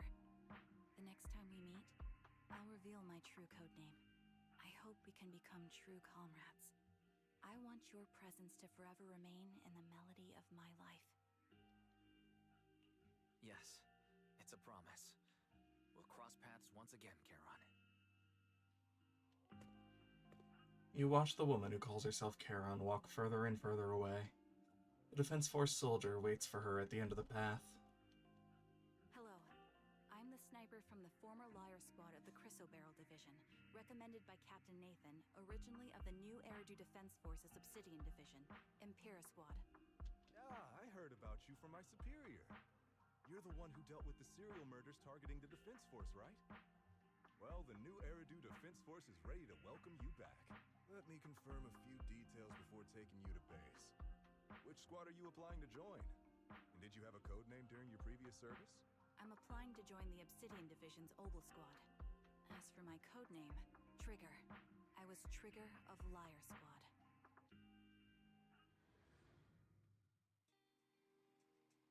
Everything has come to an end. Wise, do you think we'll ever see Charon again? Oh, for sure. I'm looking forward to it too. I really hope we can grow, get stronger, and have a greater power to face any crisis. When we reunite with her then, we have to... Hear her real code name. Great minds think alike. However, after hearing Charon and the Grim Vulture stories, I can't help but feel a little sad. They had the same fate, but in the end, they walked completely different paths and became enemies. Wise, if hypothetically, we also encounter enemies who once experienced the same fate, but now walk completely different paths with opposing goals, forced to be enemies, what would you do? I think I would not defeat him in battle.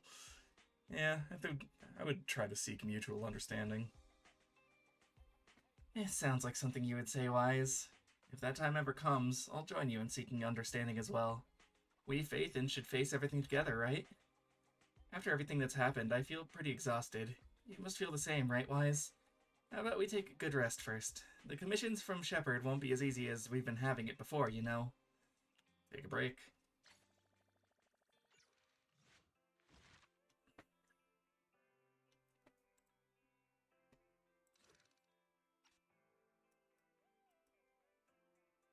Good stuff. Alright. I think that's where we're going to wrap things up for today. We'll be back in a little bit with some MonsterCon, but for now, thank you all so very much for stopping by. Take care of yourselves, and I'll catch you in the next stream.